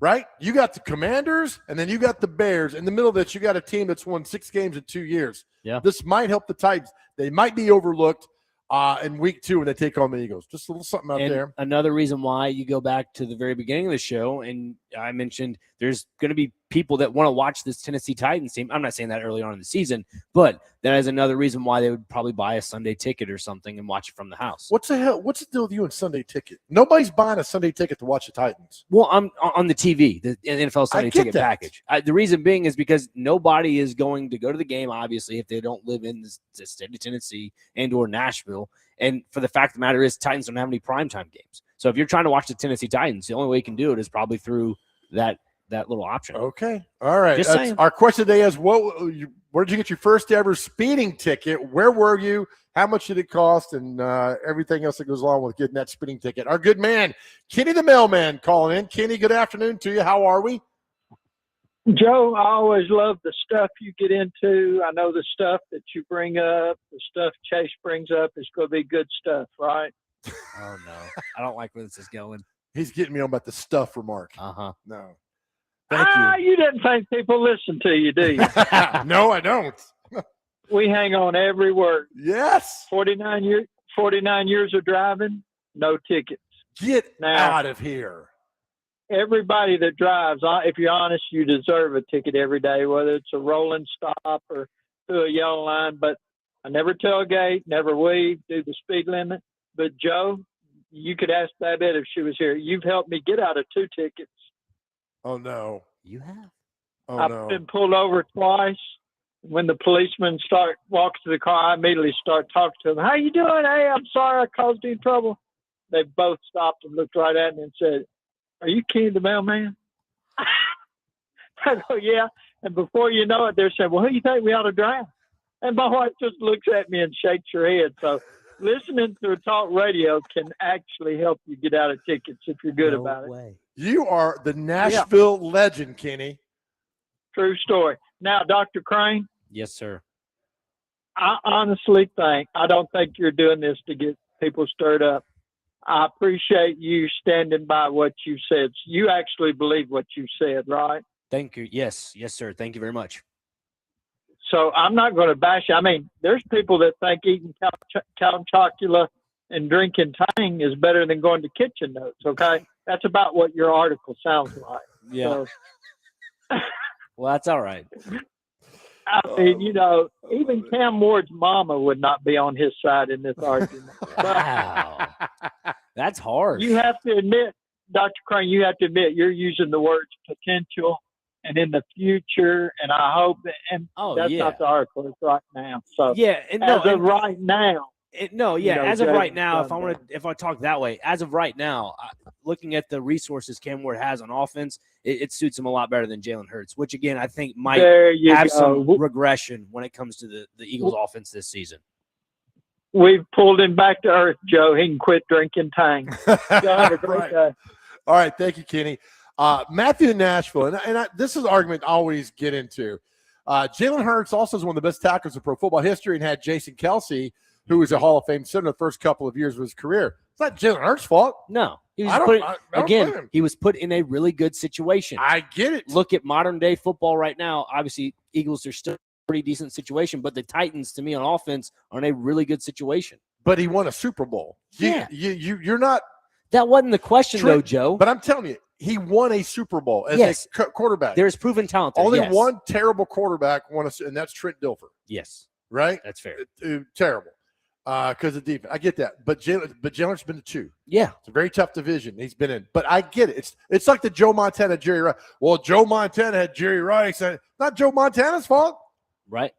Not his fault. We can go back and say this and that, but I don't know. I mean, There's not many who agree with you on this. And Oh, you I- said they're on there. I'm looking at the text line. They're Well, not, there was a few that I read. Let's see, 0388. He says, "I'm with you, Nick. Hurts is a game manager. If he had been with the Titans, he had never sniffed a Super Bowl, let alone the playoffs." well, hell, Joe Montana wouldn't sniff a Super Bowl with Exactly. that terrible Titans team. Exactly. I don't think we truly realize how awful 23, 24, and 25 were. Mm-hmm. And your daddy Vrabel was 23. He'd Don't say given your up. daddy Vrabel. Everybody was on. He was Vrabel's game side. planning for something else, not the game.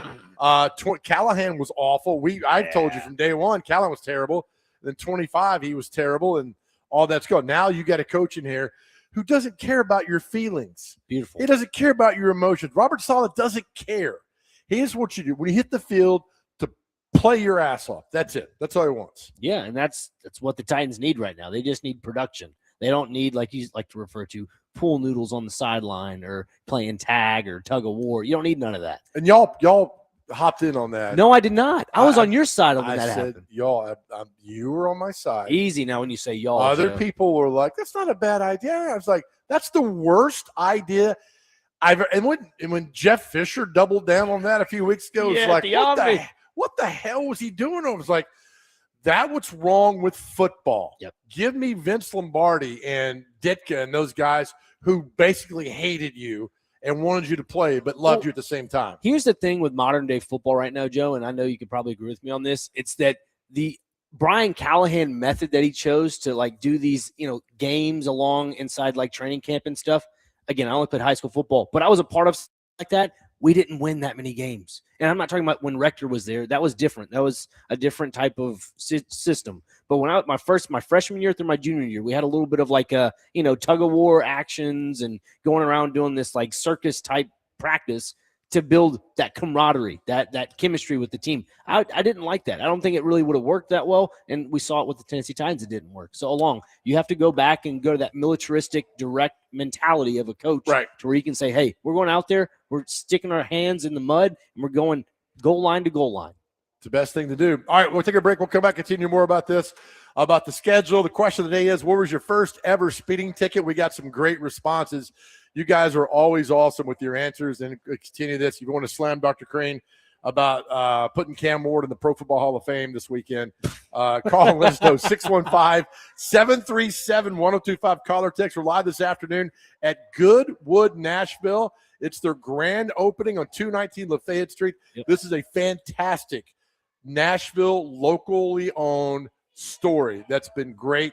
Again, goodwoodnashville.com is where we are. More reaction. We come back. This is the Chasing Big Joe show right here on 102.5 The Game.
All right, welcome back to the Chase and Big Joe show here on 102.5 The Game, live this afternoon at Goodwood, Nashville, their grand opening.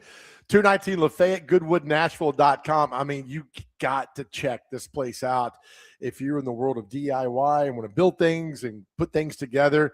It's fascinating. All the lumber. This is Nashville's lumber company that's happening here. Dr. Crane, you love this place. Love it. Elm, walnut, cedar, whatever you need, they got it. I mean, the amount of species of wood they have here is just fantastic. So if you wanted to build a shrine to Cam Ward, which I think you're in the middle of doing this, would you find good wood here at Goodwood, Nashville? Yeah, you would. You would? You would. Yeah, look at you play on words, man. Yeah. Do you like that? Yeah. You're going to build that weekend to Cam Ward. Well, why do you love Cam Ward so much? Let me tell you what. I think he's very talented. Yeah. I think he's got a hell of an arm. I think he's a smart kid. Yep. But he's got a long way to go. Yep. And part of that's because the talent around him has been bad. Sure.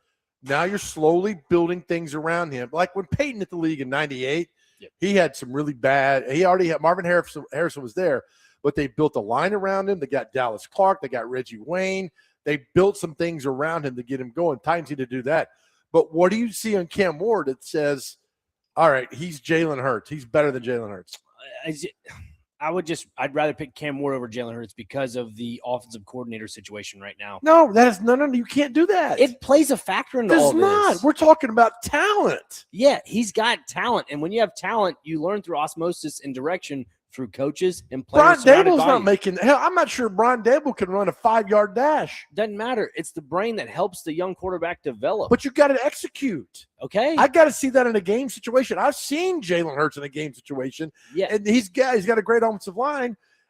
You know, will Cam get there? Cam's learning. I think Cam Ward's a better quarterback right now than he was a year ago just because he had to learn through fire. Yeah. And look, I get my odds are against me because Jalen Hurts has more NFL experience, proven quarterback, proven Super Bowl winner. I get all that. But the question was, who would you rather have now? And I said Cam Ward because of the stuff that's built around him, along with the coaches and coordinators. Right now, you look at the Eagles, they're still trying to patch holes in that offense. You know, I'm not saying patch a lot of holes. I'm just saying the potential of moving off of A.J. Brown, that post-June 1st trade that is allegedly going to happen at some point to the Patriots. You move off of that, you go and draft Mekhi Lemon, who to me is more of that slot receiver type guy, and that means you're going to have to flex out a guy like Devontae Smith out as your primary receiver. Then you have Eli Stowers in the mix for all this. So you wonder how they're going to mix a lot of these younger guys. You talk about Cam Ward being, that baptism by fire mentality last season. That's the same thing for these wide receivers. You're going to have to adjust to and build that chemistry. I don't know if you can do that in year one with a guy like Jalen Hurts. I mean, again, these are first-round talents. Don't get me wrong. Mekhi Lemon, first-round talent. Don't get me wrong there. But there's a little bit of an adjustment period. Whereas for Cam Ward, there's, the Carnell Tate. There is the Wan'Dale Robinson. All these are first-year guys with him.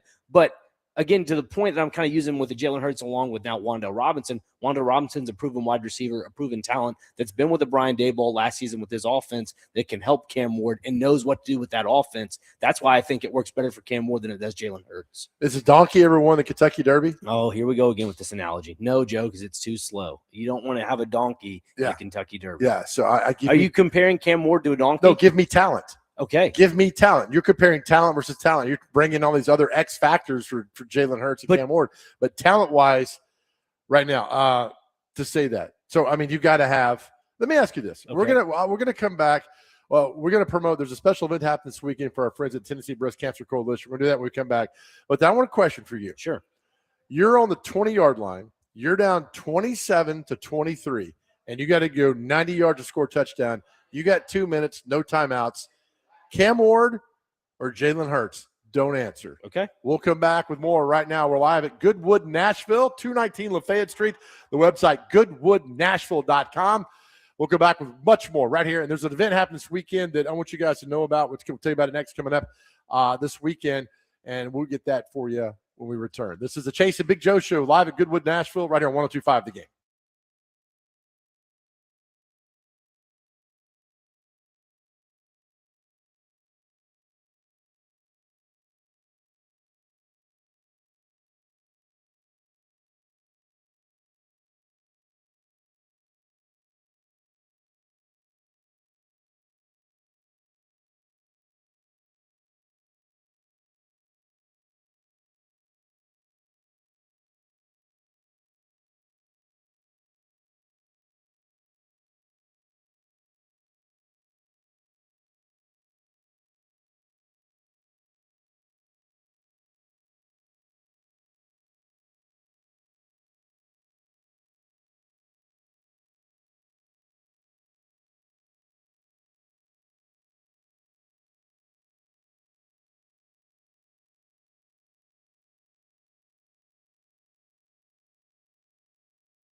All right, welcome back to the Chase and Big Joe show live at Goodwood, Nashville. We'll get back to the argument and discussion about Jalen Hurts and Cam Ward a little bit. Let's bring in my friend Jonathan Parker. He's part of the Tennessee Breast Cancer Coalition. They got a big event this weekend, the Rose Festival over in East Nashville. And listen, we all somehow directly or indirectly know somebody that's been affected by breast cancer, and the TBCC, Tennessee Breast Cancer Coalition, does an amazing job, and they're dedicated to advancing breast cancer research and helping those when they're in the middle of this fight. And Jonathan's part of that. Jonathan, good afternoon. How are you, buddy?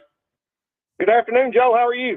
I'm doing well. Tell me about the Rose Festival tomorrow with all the proceeds going to Tennessee Breast Cancer Coalition.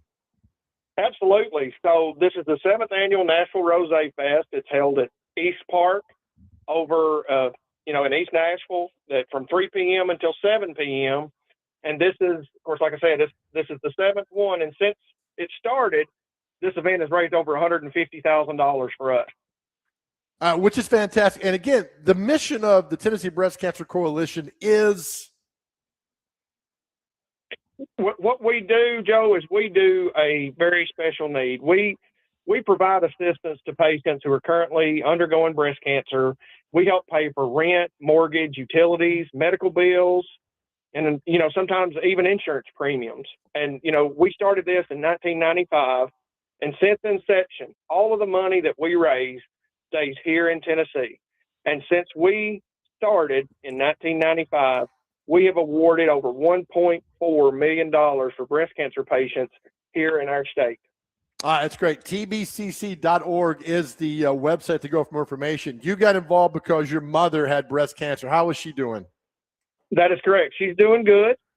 She actually had 2 bouts with breast cancer. And we all know what it is to struggle this day and age with everything. The price is going up on everything. And, when you get stricken with that disease, that diagnosis, your bills don't stop. And we provide a void there. And we're just so excited to partner with Best Brands and Rhizome. This year, we've increased our vendors of rosé. We've got a variety of local craft beers and ready-to-drink cocktails. So it's going to be a fun. It's one of the funnest events in Nashville this time of year. Of course, it's springtime. There's music. There's festivals. And the weather's going to be perfect tomorrow. I love it. Jonathan Parker. Jonathan, thank you again. It's tbcc.org, the event Rose Festival in East Park tomorrow. Jonathan, love you, man. Thank you for what you do, and thank you for taking time to talk about it. Love you too, Joe. Thanks very much. All right, Jonathan Parker, Tennessee Breast Cancer Coalition. And again, we've all known somehow been affected directly, indirectly with somebody that we know and love has been affected by breast cancer. And again, the fact that they help pay mortgages and insurance and everything, it's a amazing cause with beautiful people and just put this together. So thank you, Jonathan, for that. And the website, tbcc.org is with that. All right, back to our question of the day and moving along.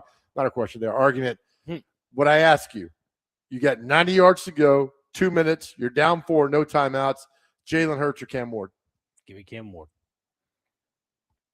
I know it's just you're infuriated by it. I'm not, because I think I might agree with you in this case, because I think Cam is a better athlete maybe than Jalen. Don't get me wrong, I know Jalen takes off running. I get all that. Improviser out of the pocket. But in that moment, you got to be a gunslinger, and I'm taking the young guy who doesn't know any better to go down that's it. In that case. Do you remember that game-winning drive against Arizona? That was kind of the same situation. I mean, their backs were against the wall. They had that fluky field goal. But, again, that was that weird game when they had that touchdown/fumble, whatever that was. But Cam Ward had to march down that field, and it was what kind of field goal was that? Was it 50-something? I don't know. I have to go back and look. But they won by 1 point. It was like 22-21, something like that. Yeah, but that game was insane. I agree. But that is counted as a game-winning drive for Cam Ward. I think in a 90 with no timeouts, I think you need somebody who's like, screw it, I'm going to throw the ball 40 yards downfield within 4 guys. And I think a calculated quarterback is Jalen Hurts, who's very smart. Isn't going to do that. And it's going to – I don't know. I go back to the days of Favre, watching him do that and not giving a rat's, just getting the ball down the field. But instinctual football. Yeah. You finally said something smart on the show. Thanes. It's been 7 years. Well, again, there's the 7 years. Stop with the 7 years. My goodness. It's interesting, but this is all part because we're discussing the schedule out of the gate. And, and what we've kind of looked over, I mean, all right, it's like, all right, the Jets here, it's a win. Move the next game. And look, the Jets are going to want to win too, right? I mean, it's a big deal for them and Aaron Glenn and everything. But I think at home, the Titans are much better. And I think if Saleh can rally this team around him to get it done, Eagles come next week. We talk about the Eagles. Their first game, week 1's versus Washington. Mm-hmm. Week 3's Monday Night Football at the Bears. You think they care about the Titans right now? That's a good way. When you get there, it's a big market team overlooking a small market team. Possibility. And then week 3 is the Giants, so you might have the offense say, "Hey, let's do it for Coach Dable. Let's do it for him." Yeah, and just rally around him, put up 25, 26 points.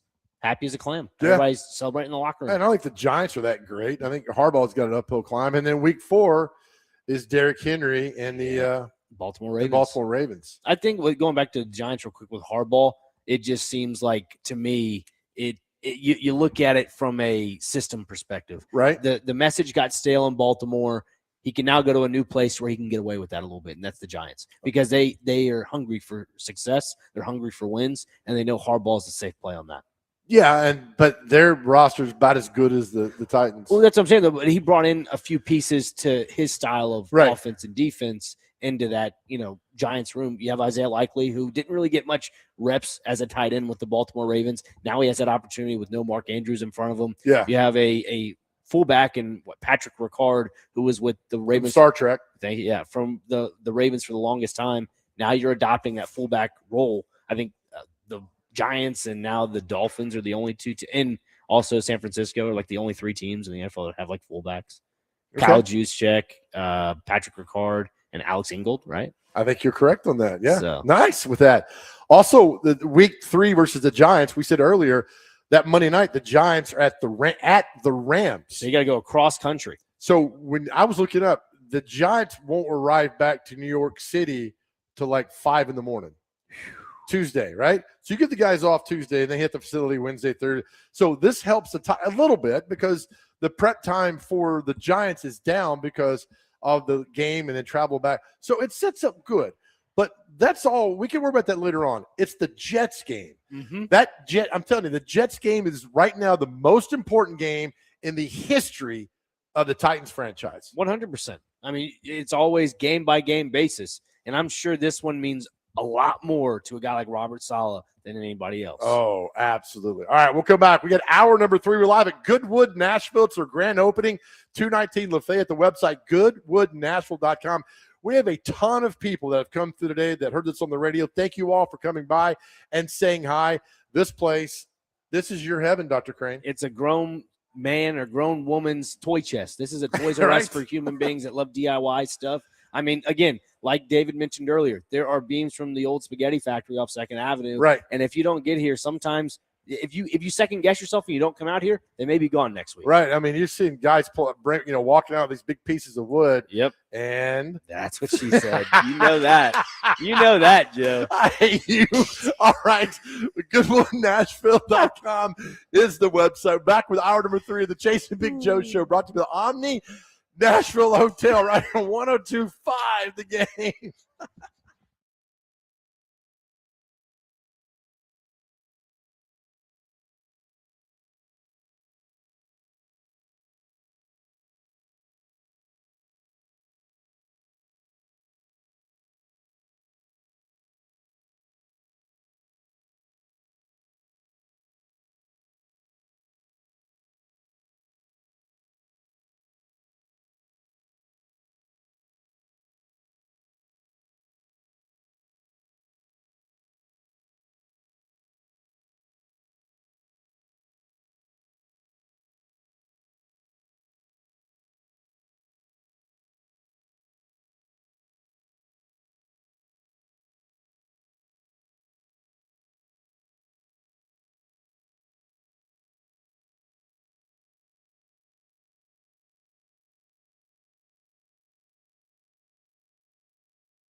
All right, welcome back to hour number 3 of the Chase and Big Joe Show, live at Goodwood, Nashville. The grand opening down here, 219 Lafayette Street. GoodwoodNashville.com is the website. We've had a ton of people come by today.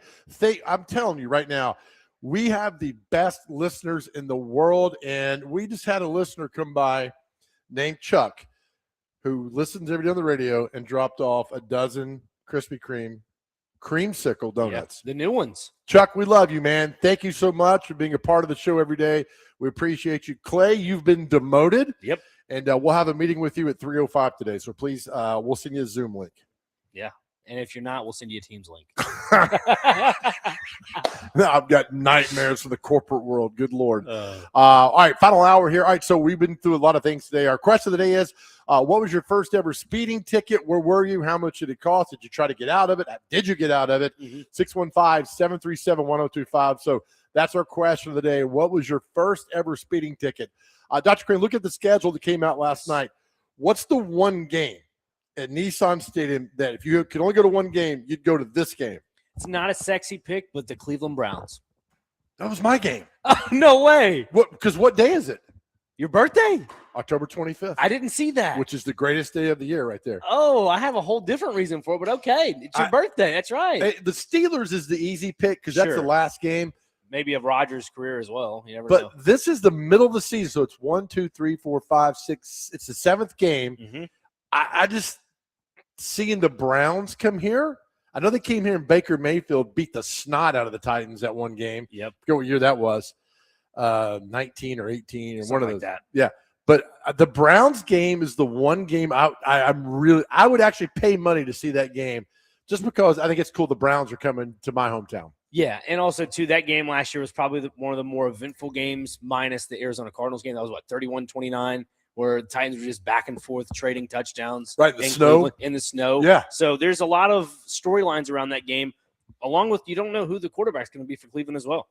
Yeah, I mean, it's great, the Texans and the Colts and the Jags. I get all that stuff. And the Commanders coming in late in December is okay. And that's cool. But I don't know, something about seeing the Browns roll through because they're a disaster like the Titans are. Right. So it's fun to see other disasters that come to town. The Jets a disaster, and then seeing the Browns come in. And then I would say for a number 2 for me would be the Washington Commanders, just because Jaden Daniels, former Heisman winner. Yeah. You want to see what they can do from their perspective. I know they got Deebo Samuel, right? And they got Terry McLaurin, a few other pieces on that offense. They got Bill Krosky-Merritt, the 7th round running back. How do last you year. know these guys? Fantasy, man. You said Terry McLaurin. I'm like, Terry McCormick plays football? Hey, he probably did back in the day. No, but they have some nice pieces on that offense. And plus, offenses kind of draw the eye of the viewer. But, nobody likes the sexy, linebacker picks or whatever those are. But right. It's just fun to watch Washington play. I mean, because Jaden Daniels,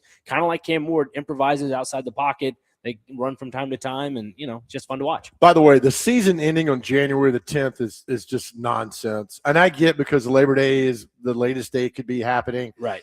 But the season ending January the 10th, they used to play Super Bowls on January the 10th. Yeah. It just goes to show you football's trying to be all year long. Oh, don't need that. Well, I mean, kind of the schedule right now, which I'm not a big fan of, and we kind of joke about this, on off the air with the UFL, but you look at the NFL, and then NFL merges with the college football schedule on TV. Right. And then once you get into January, February, you got the Super Bowl, and then after the Super Bowl, a month later, you have the UFL. The UFL goes for 9 weeks? Let me ask you something. I mean, go ahead. I love football. Sure. I love all levels of football. I can't get into the UFL. No, I don't know why, and I'm trying to. I just can't get into the UFL. Once the UFL kind of adopts we're the feeder league in some aspects for the supplemental draft, I'm cool with that. You get what I'm saying? Yeah. Like with the whole Brendan Sorsby, like the supplemental draft for the NFL. Use that for the UFL in some way if you can. I don't know. I mean, I think the CFL is a much more fun product. It's a structured product because it's wider, bigger chaos with the field and everything that goes on. You get 1 point if you kick it through the back of the end zone and you miss it. I can't get it. And I am trying so hard to get into the UFL. I just can't do it. Yeah. Is The Rock done with it? I don't know if he's done per se, but they're other owners of this league, I believe. Okay, So, I don't because the jerseys are no longer sponsored by Under Armour. It's New Era, Okay. the cap company. right. So I don't know. That's a good question, man. Yeah, it is good. So that's it. What game are you looking forward to? You thinking about seeing would be kind of good? Oh, we got Ooh. calls. Yeah. What we got? Got Tom on the phone line. Tom, I want to talk about his speeding ticket situation. Tom, what you got for us? Okay, so hey, Big Joe. So, sophomore year of high school, Louisiana, you could get a driver's license at 15, and we skipped school, which was a cool thing to do. Right. And an ice storm hit. I got a speeding ticket as I was sliding up an overpass in North Louisiana, whereupon I ran into old boy who was stopped on top of the bridge because he was smart, and there 4 or 5 of us were skipping school, and my beautiful Oldsmobile Cutlass, she took a big hit, and we'll just say that I had big bites taken out of me that night. Tom, what part of Louisiana was this? Monroe.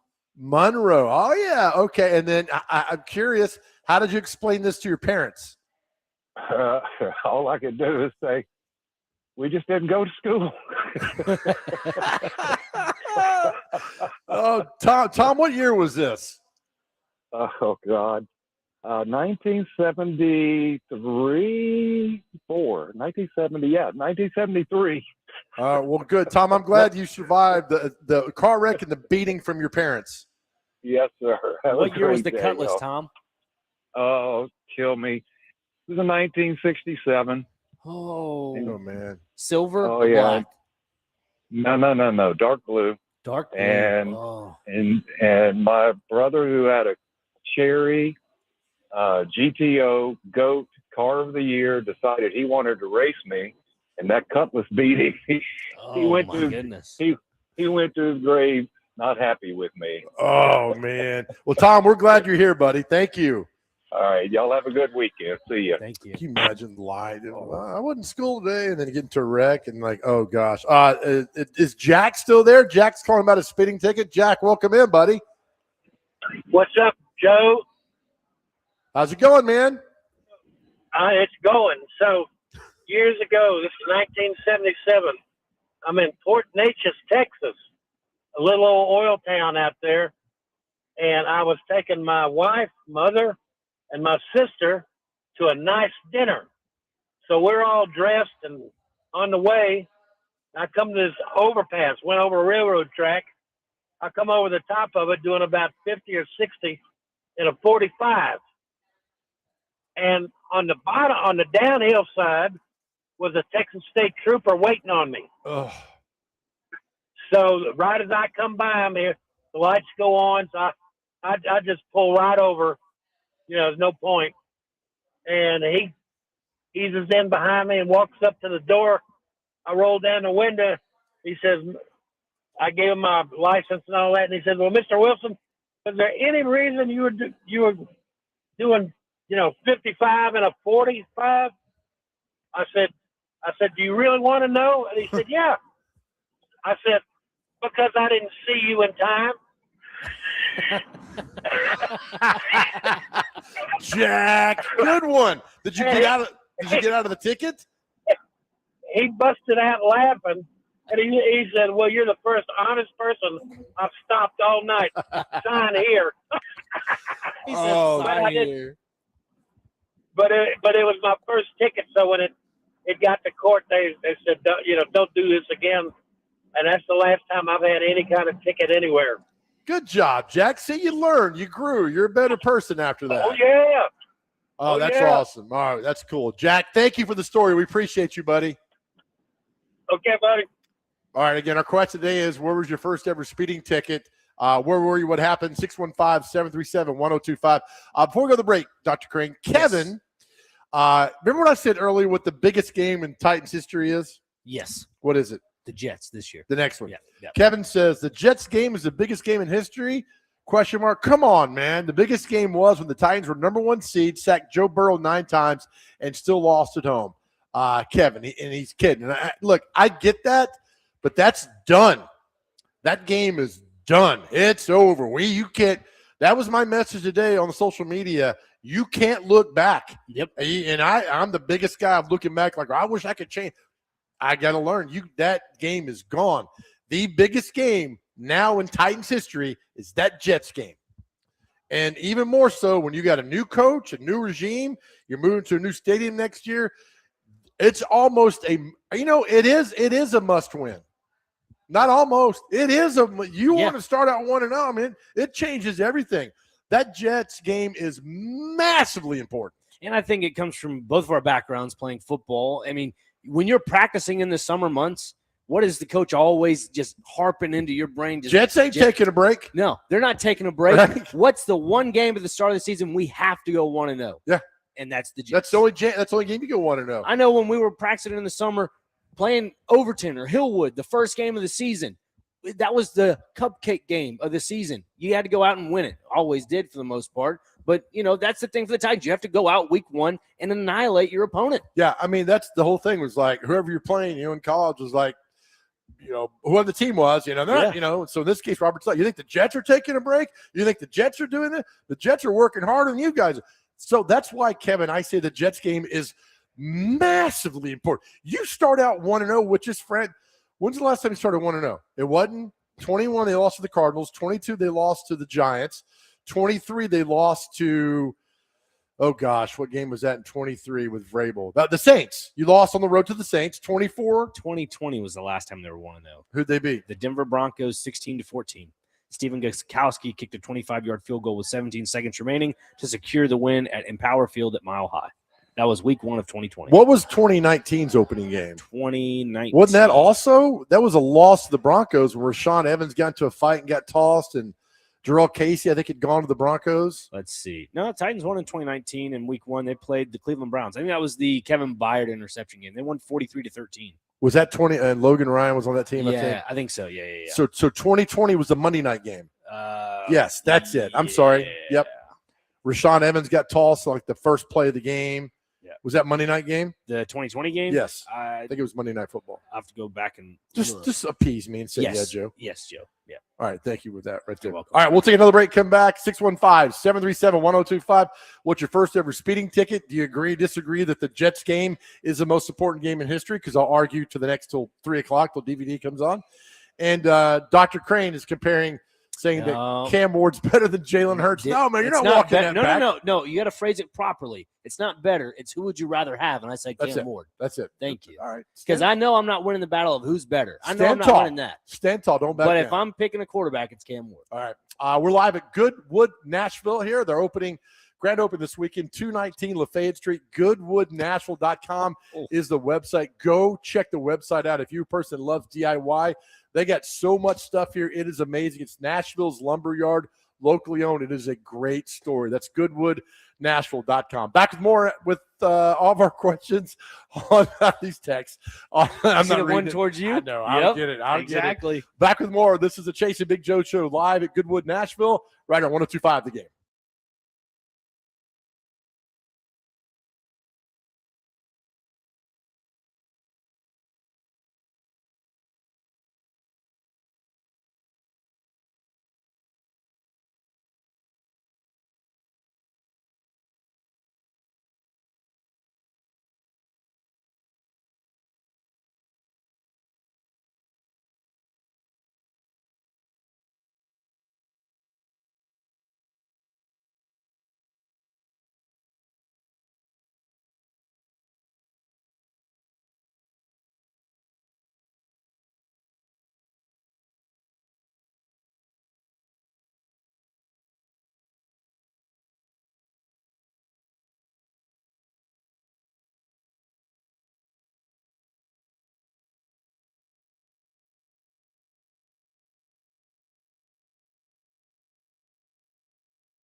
Back here on the Chase and Big Joe show here at Goodwood, Nashville. Big Joe Dubin, Dr. Cray, Nick Frazier, Brando, Brandon Bigsby back at our Game Nashville studios.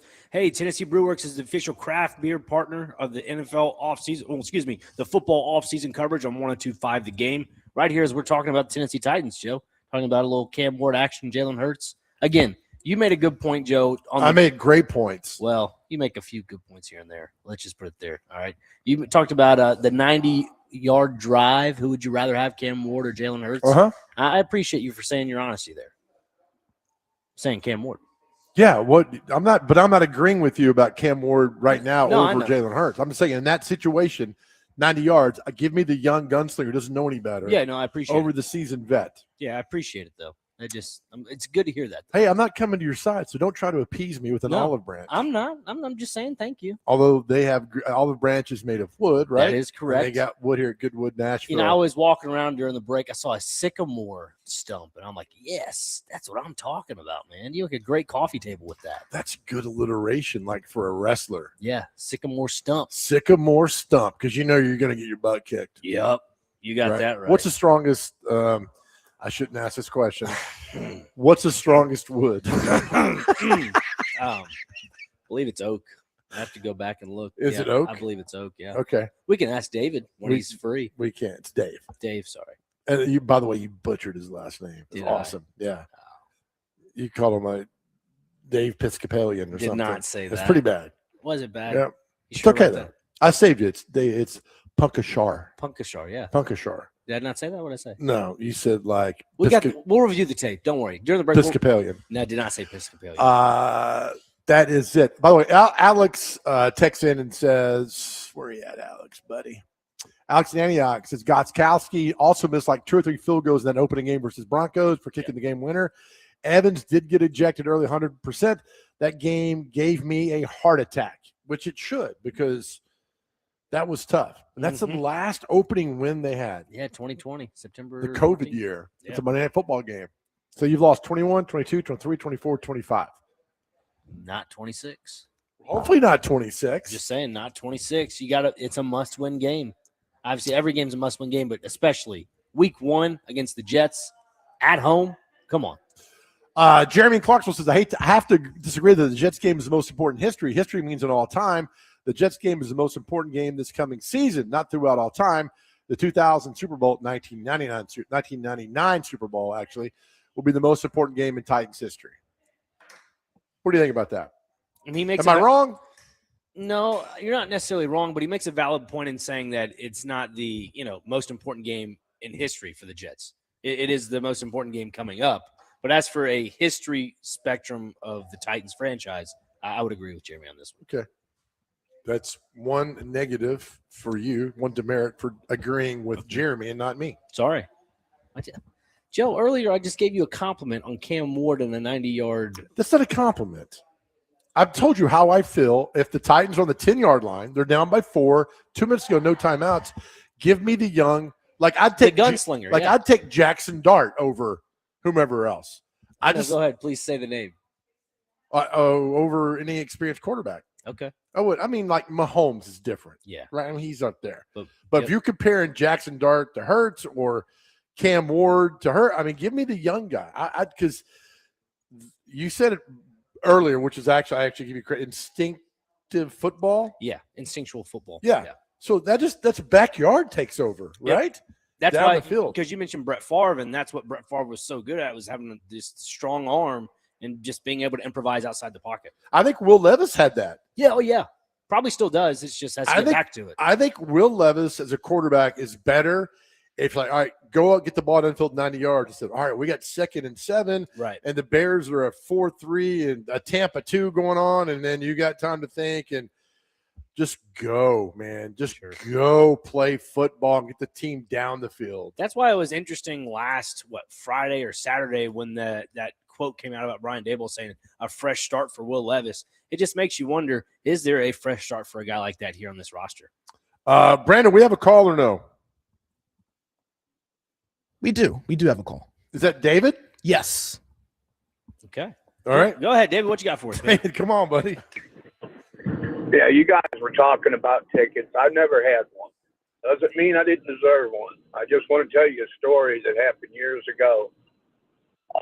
I worked for United Airlines from 2 to 10, and every night at 10 o'clock, me and a friend that worked for United, he had a black Corvette and I had a white one. And the guys would call us Salt and Pepper. And we would cruise down the back roads going to Denny's to get a cup of coffee and a piece of pie or something. And one night he said, let's get on it. And I said, man, we're on Pearl Road. We don't need to get on it. You know, it's 4-lane road, 40 miles an hour, a lot of lights. Anyway, I decided to go with him and get on it. We were going about 70 miles an hour after about half a mile. And I looked over and saw a police car. Guy was standing outside the police car by a bank. I think he was taking a leak. And I mean, I told my friend, cop, and he took off. And I said, I have an automatic. He had a 4-speed. I said, I can't cop that. I said, oh, God, thank God we're going around a corner on the road to the right. And I saw all these U-Hauls sitting there by this gas station. So I pulled in there and pulled the emergency brake to stop myself instead of hit the brakes. Wow. And I hid from the cop. Well, he went flying by about 15 seconds later, and my friend took the parkway. And now we're young kids, about 20, 21. Okay. And we met at Denny's 20 minutes later, and what we always did was park nose to nose out in front of Denny's. Well, after we got into Denny's and got our pie and coffee, here comes 3 cop cars pulled up next to our car. And I'm thinking, how stupid are we? But he said, don't worry, they didn't get our tags. And I said, man, how many people are riding around in Corvettes at 10:30 at night? And so I said, I'm leaving. And he said, let me make the call first. So he went and used the payphone, made a call, and came back, and he said, you can go on and leave. And I didn't know what he did. So I walked out there, and the cops were sitting there. And they were saying, is this your car? I said, yeah. I said, it's a pretty car. I said, were you driving down Pearl Road about 5 miles back about 30 minutes ago? And I said, yes, sir, I was. I didn't lie. He said, you another black one? And I said, well, my friend was behind me, I think. I lied. I said, he was behind me. And he said, so who is your friend? And I said, well, I would figure you got the tag numbers by now and got the name. I said, he's the mayor of the town. He said, get the hell out of here. He knew his dad was the mayor of the town, so he just told me to get the hell out. Oh, nice. And that's a good one. I should have got caught, but I was smart enough to pull behind those U-Hauls. And I just said, how stupid were we parking outside in front of Denny's? Was stupid. But he said, we're going to be watching you. And I said, I understand. So we got away with one. That's all I'm saying. There you go. I've never had a ticket in my life. That's pretty good, man. Thanks for the call, man. Thank you. All right, that's Bye. our question of the day, the first ever speeding ticket. I'm fascinated and actually stunned. So many people have not gotten the speeding ticket. Yeah, I just go show you how many great drivers there are in Tennessee. No, you're lucky. You're lucky. How am I lucky? For But abiding by the law, and I'm lucky? So you never speed. I mean, You ever ran a red light? Yeah. Sinner. All right, let's take a break. Golly, man. Somebody bring the holy water and rosary over here. All right, Goodness we're gracious. live at Goodwood Nashville. It's our grand opening, 219 Lafayette, the website, goodwoodnashville.com. So many people here today, a lot of fun. A lot of people stopped by and said hi. We love you guys. Thank you all for doing that. It's really cool. Come back with much more. This is the Chase and Big Joe Show right here on 102.5 The Game.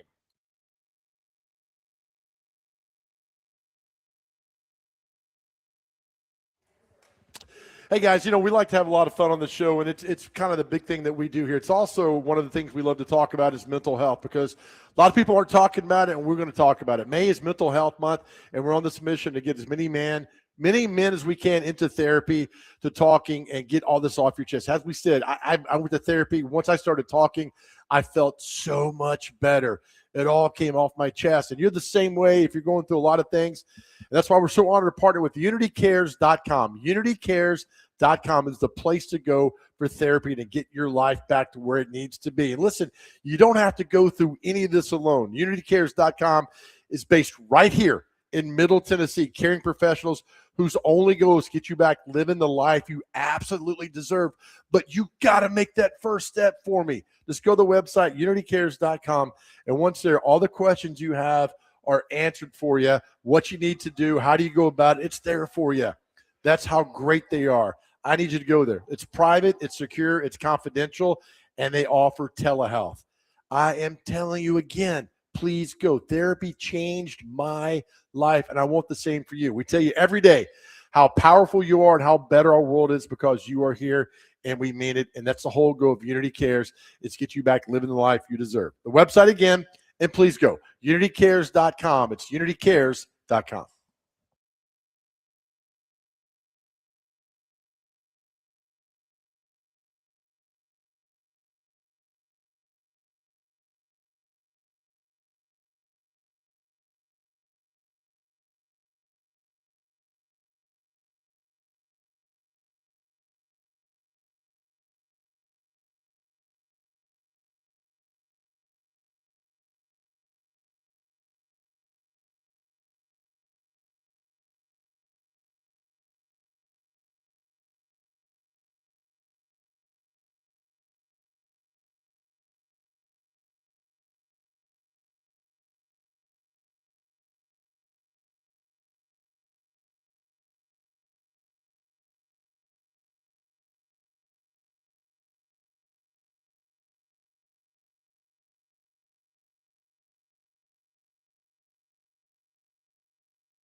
Back here on the Chase and Big Joe show, Big Joe Dubin, Dr. Crane, Nick Frazier, Brando, Brandon Bigsby back at the studio. Today, the Nashville Sounds face the Iowa Cubs at First Horizon Park. First pitch is at 6:35. Catch all the action on 94.9 The Fan, presented by Twin Peaks, Family Leisure, and Social Cantina.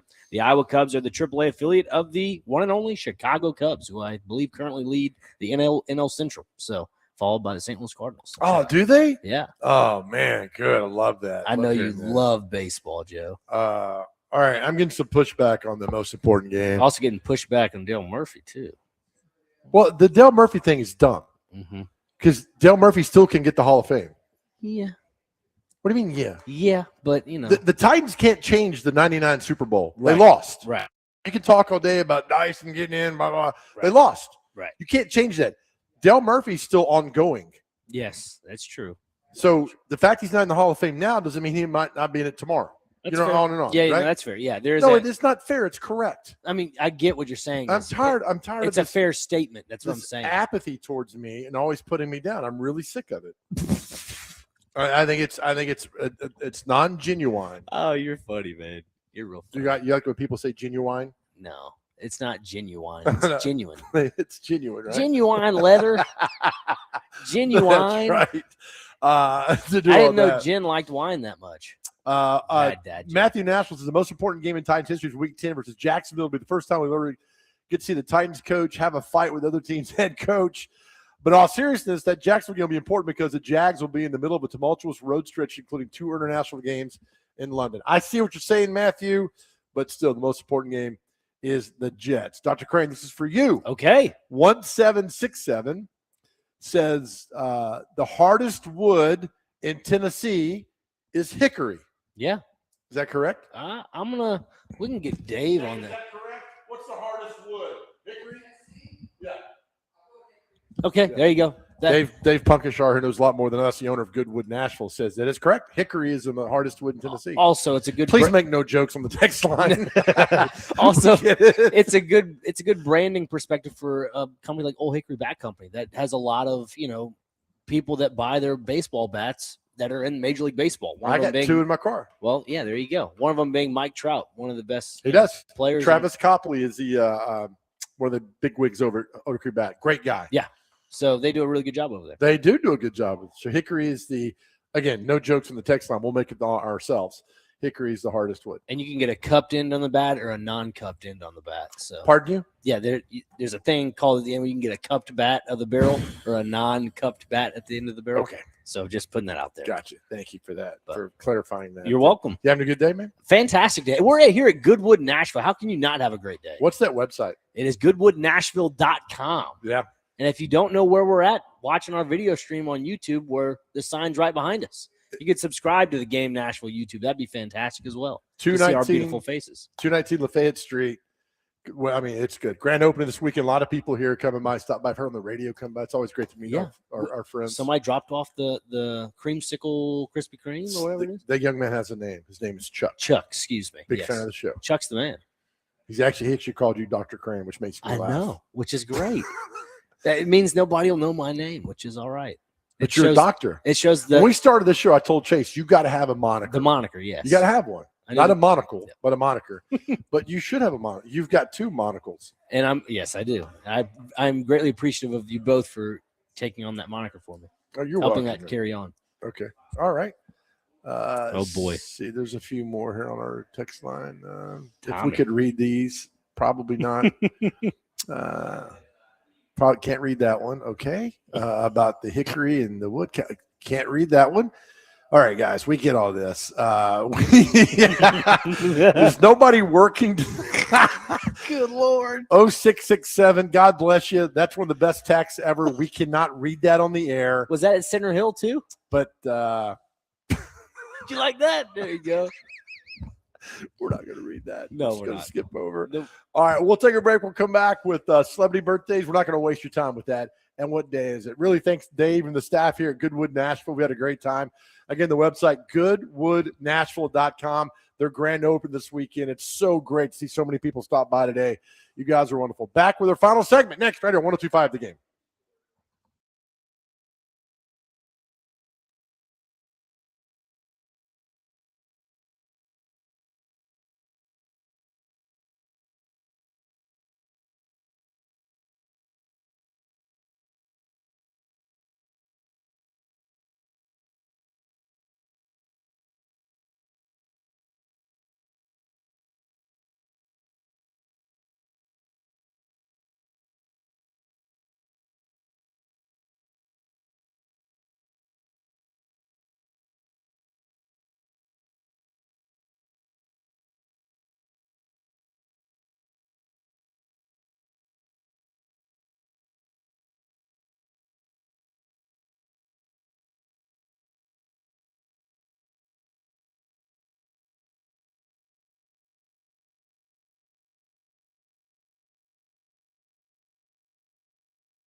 All right, welcome back to the final segment of the Chase and Big Joe Show, live this afternoon at Goodwood, Nashville on 219 Lafayette Street. Their grand opening this weekend. Great to be here. So many people stopped by to say hi. GoodwoodNashville.com. GoodwoodNashville.com is the website. Thanks, Dave and the gang, for having us out. Great, fun day. With that, no more to say except for let's do it. What day is it in celebrity birthdays? A lot of great days today. Bring flowers to someone days today. It's a Friday. End the week on a high note. Endangered Species Day, HG Awareness Day, International Consciousness Objectors Day, International Day of Families, International MPS Awareness Day, International Virtual Assistance Day. Hey, this is Chase's Day. NASCAR Day is today. Is it? It is. National Bike to Work Day. National Chocolate Chip Day, delicious. National Defense Transportation Day, National Safety Dose Day, National Senior Fraud Awareness Day. Those spam calls, they catch up to you. National Tuberous Sclerosis Day. Can you help me with that one? What is it? This is not up my wheelhouse here. I've never heard of that word in my life. Okay, thank you. Okay, I'm glad I'm thank not you. the only one. All right. Peace Officers Memorial Day, Nylon Stockings Day, Shades Day, Straw Hat Day, VBF Day of Awareness, which is Vascular Birthmark Foundation Day of Awareness. And last but definitely not least, this is right up my wheelhouse, National Pizza Party Day.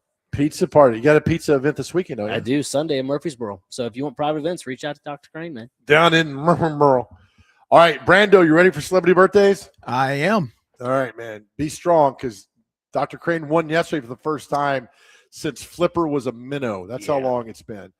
All right, here we go. Brando, you get to go first today for celebrity birthdays. Brando, how old is former basketball coach, I think for the Celtics and Golden State, Don Nelson? Ooh, Don Nelson, 84. 81. 86. Brando's up 1-0. Dr. Crane, this great third baseman missed a game in the 1980 World Series because he had hemorrhoids. How old is George Brett? George Brett is 68. 62. 73.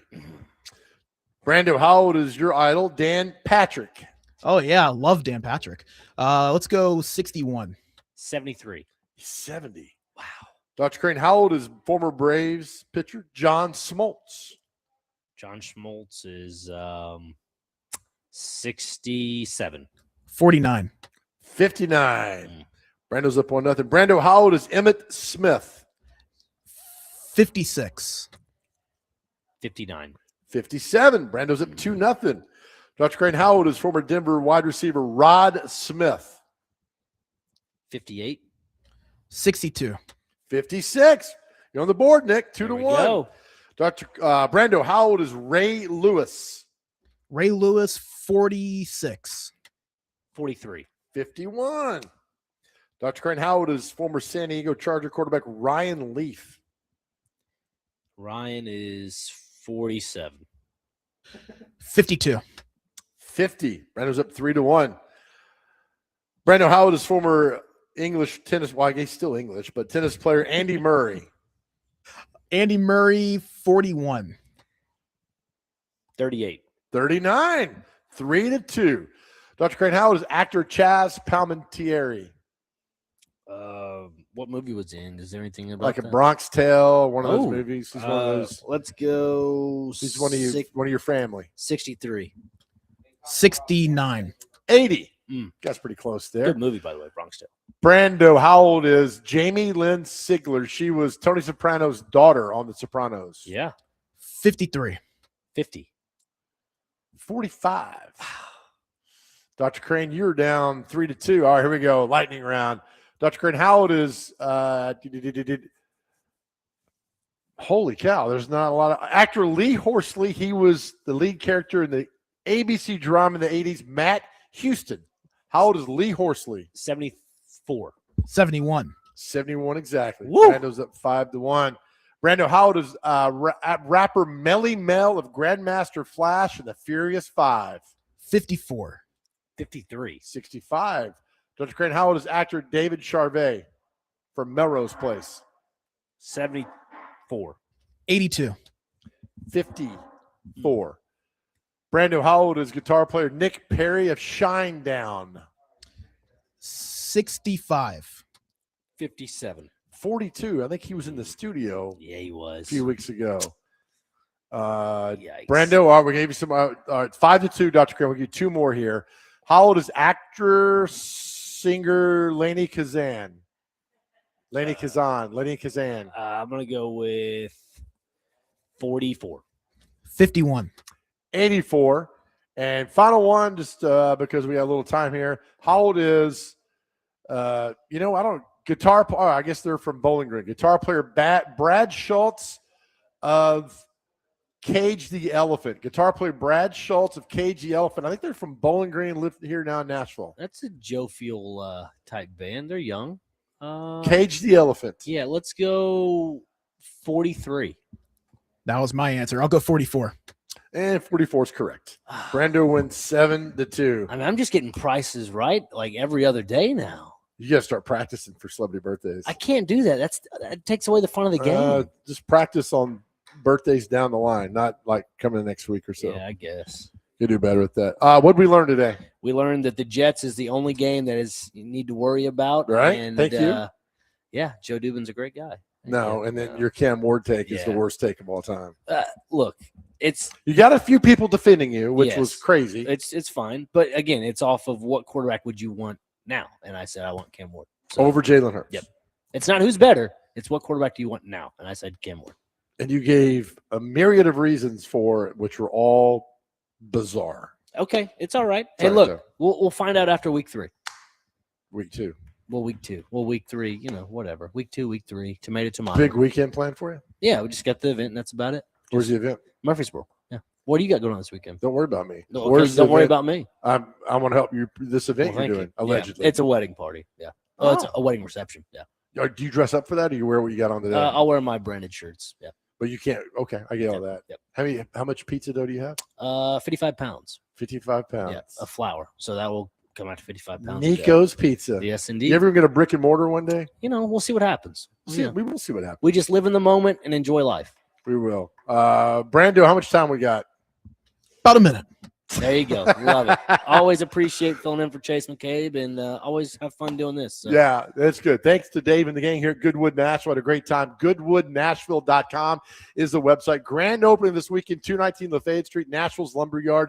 I'm telling you, if you like construction and DIY and all this stuff, they got some amazing things here. Dr. Crane said it best. It's a Toys R Us for adults. For adults. I mean, it is very, very cool. So thanks to Dave and the gang. GoodwoodNashville.com is the website. Hey, to the weekend, we always talk about doing things. And to the guys out there, listen, you made it through the week. We love you. You're doing strong. You're doing great. This weekend, do something for yourself. It's not selfish. It's deserving. Keep asking God for opportunities. Watch him work miracles in your life. I'm telling you, it happens. Find the gratitude. Know how beautiful and powerful you are. And listen, you still haven't met in your life all the people who are going to love you. All right, know this. You still have not met all the people in your life who are going to love you. That's how much we love you guys. Have a great weekend. And know this, more importantly, more than anything else in the world, please know how much God loves you, because he does. A real sports show's up next. DVD is going to take you to the weekend. We love you guys. Have a great weekend.